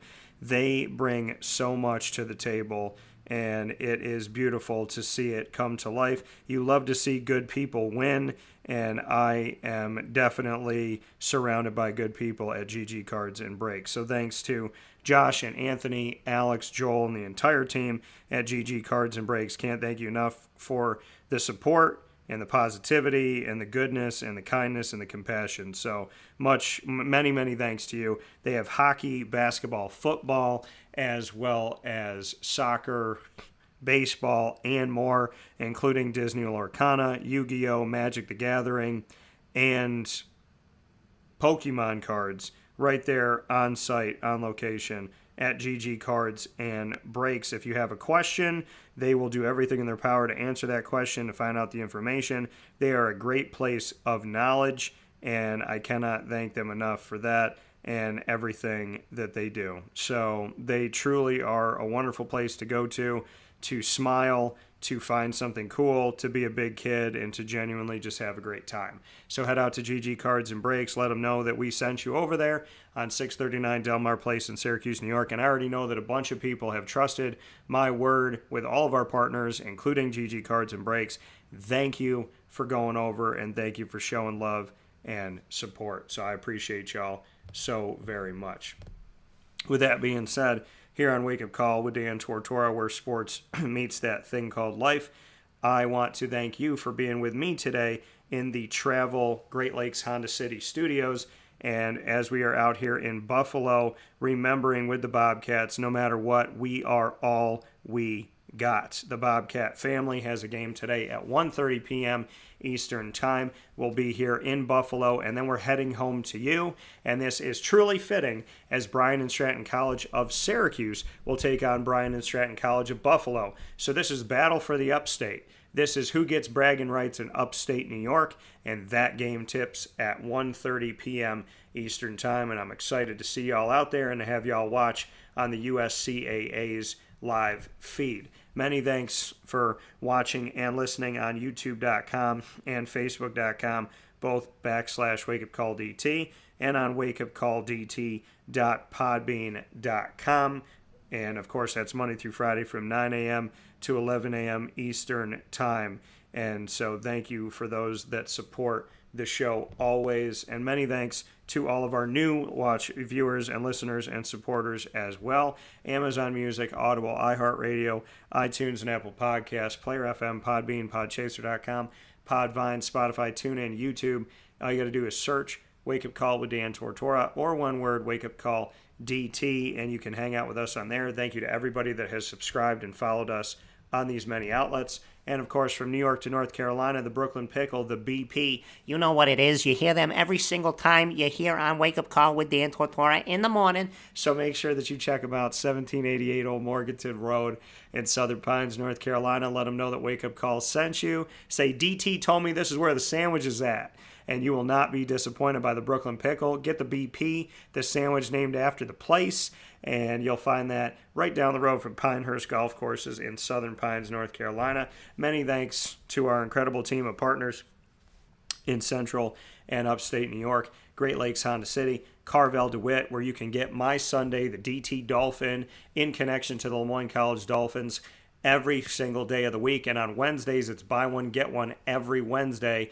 Go and ask for the DT Dolphin. You can only get it down the road from Moyne College on 4322 East Genesee Street in DeWitt, New York. So make sure you go over there to Carvel DeWitt, get the DT Dolphin, mint chocolate chip, green for the Dolphins, chocolate chip pieces, obviously within the mint chocolate chip ice cream. And they're morsels. They're not like you get a lot of chocolate in there. And I appreciate that. The more chocolate, the better. And you get hot fudge, whipped cream, a cherry, green and gold sprinkles for the Dolphins, and a chocolate dolphin that is jumping out of your whipped cream. And you can buy one, get one today and every Wednesday at Carvel DeWitt. The Wildcat Sports Pub, GG Cards and Breaks, Servomation, Ma and Pa's, the snack capital of the world. If you want to know what it's like to snack with a champion, head to Ma and Pa's on 201 Old 7th North Street in Liverpool, New York. Avicoli's, Canine Camp Dog Daycare, Mother's Cupboard, the home of my exclusive breakfast sandwich, 7 days a week, 6 a.m. to 1:30 p.m. on 3709 James Street in Syracuse, New York. Go and get yourself a Cuse McMother bacon, egg, and cheese inside of 2 pieces of French toast. Cut it up and eat it with syrup. Pick it up and have it like a sandwich. Thank you to Mother's Cupboard, a staple of Syracuse. Pizza Man, Chick-fil-A Cicero, Brian's Landing, and of course we are the exclusive multimedia marketing partner of your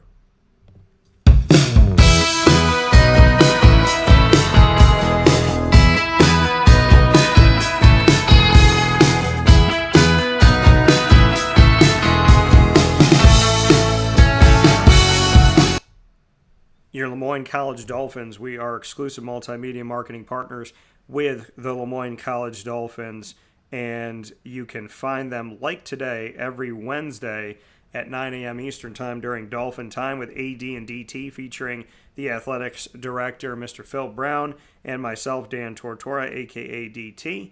And, of course, you can find the Dolphin Dive with student athletes, coaches, administration, future Dolphins, and alumni. All of the content's on youtube.com/wakeupcalldt. Click subscribe, hit the notification bell, and find our Lemoyne playlist. You can also find the Dolphins on wakeupcalldt.com's homepage and underneath the exclusive partners tab. For more information, go to lemoynedolphins.com and fins up.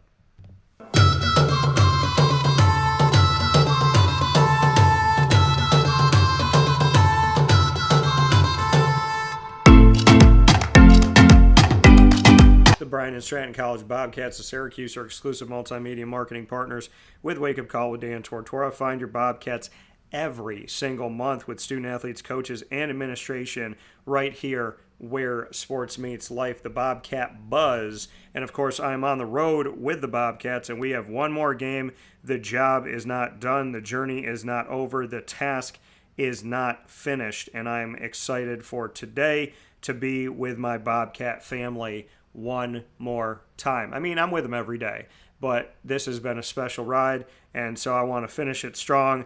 I want to finish it being who we are, why we are, to be one family, to remember that this all started with a bunch of little kids loving basketball, and it's now turned into a family working toward doing something really special and building up a program in a positive and ever upward trajectory way. So I look forward to today at 1:30. I thank y'all for being with us in the Bobcat takeovers that we've had. I thank Brooke Paro and Mary Hawkins, Darren Joyner, Shamari Baskerville, Jordan Drain, and everybody that's joined the show. Obviously, Coach X, my man Nolan Cass, Dylan, thanks to everyone that's a part of this family, everybody on the team. Much love and respect.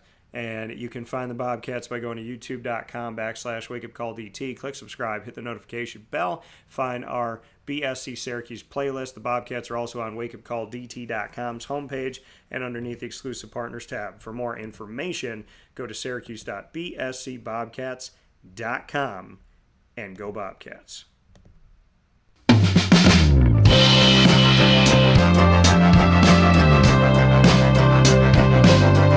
The Binghamton University Bearcats are exclusive multimedia marketing partners with Wake Up Call with Dan Tortora, where sports meets life. You will find your Bearcats every Tuesday during Bearcat Time on Wake Up Call with Dan Tortora, and you will have that at 10 a.m. Eastern Time every single Tuesday. Many thanks to the amazing Bearcats, and you can find all of our content by going to youtube.com/wakeupcalldt. Click subscribe, hit the notification bell, and find our Binghamton playlist. You can also find your Bearcats by going to wakeupcalldt.com's homepage and underneath the exclusive partners tab. For more information, go to binghamtonbearcats.com and go Bearcats. And shout out once again to my guy Brevin Cassella, as well as Corey Day, who will be competing for the opportunity to claim a national championship in the NCAA. So awesome. Big time thanks to Phil Brown today, to Brevin Cassella, to all of you, and to everybody who has welcomed our show here in Buffalo, to our amazing stay at the hotel that we had. Big time shout out to the Hampton, and many times shout out to our bus drivers, and safe trip home today, God willing, and God bless to everybody. Thank you to all the supporters. Thank you to the bus that drove out here. Thank you to your love and support. You know, Maggie, Sean, and everybody that came out. Obviously I got to thank the women's basketball assistant coach. I got to thank KD in a big way. Her warm hug meant a lot yesterday. So many thanks to all of you and much appreciation, of course, to the Sherman family, to the Gagan family. Thank you. And to everybody that's watching and supporting from home, to my parents, that obviously want the best for this team as well. Shout out to Mom and Dad. And I hope you all have a beautiful day. I will be back in my studio tomorrow morning. I love you dearly. Look for me. I will be somewhere. I'm constantly chasing my dreams, and I thank you all for being along for the ride. And please know that I'm praying for your dreams to succeed, and I'm along for the ride with you too. So go out there and do good things, and do it with an open heart like you've never been hurt before. Do it with morals and values, and God as your guide and your guard and at the center of your life, and you will not fail. Facebook at WakeUpCallDT, X at CallDT, Instagram at wakeupcall_DT. From the Great Lakes Honda City Studios, I say, God bless, no stress, do your best. We'll talk soon.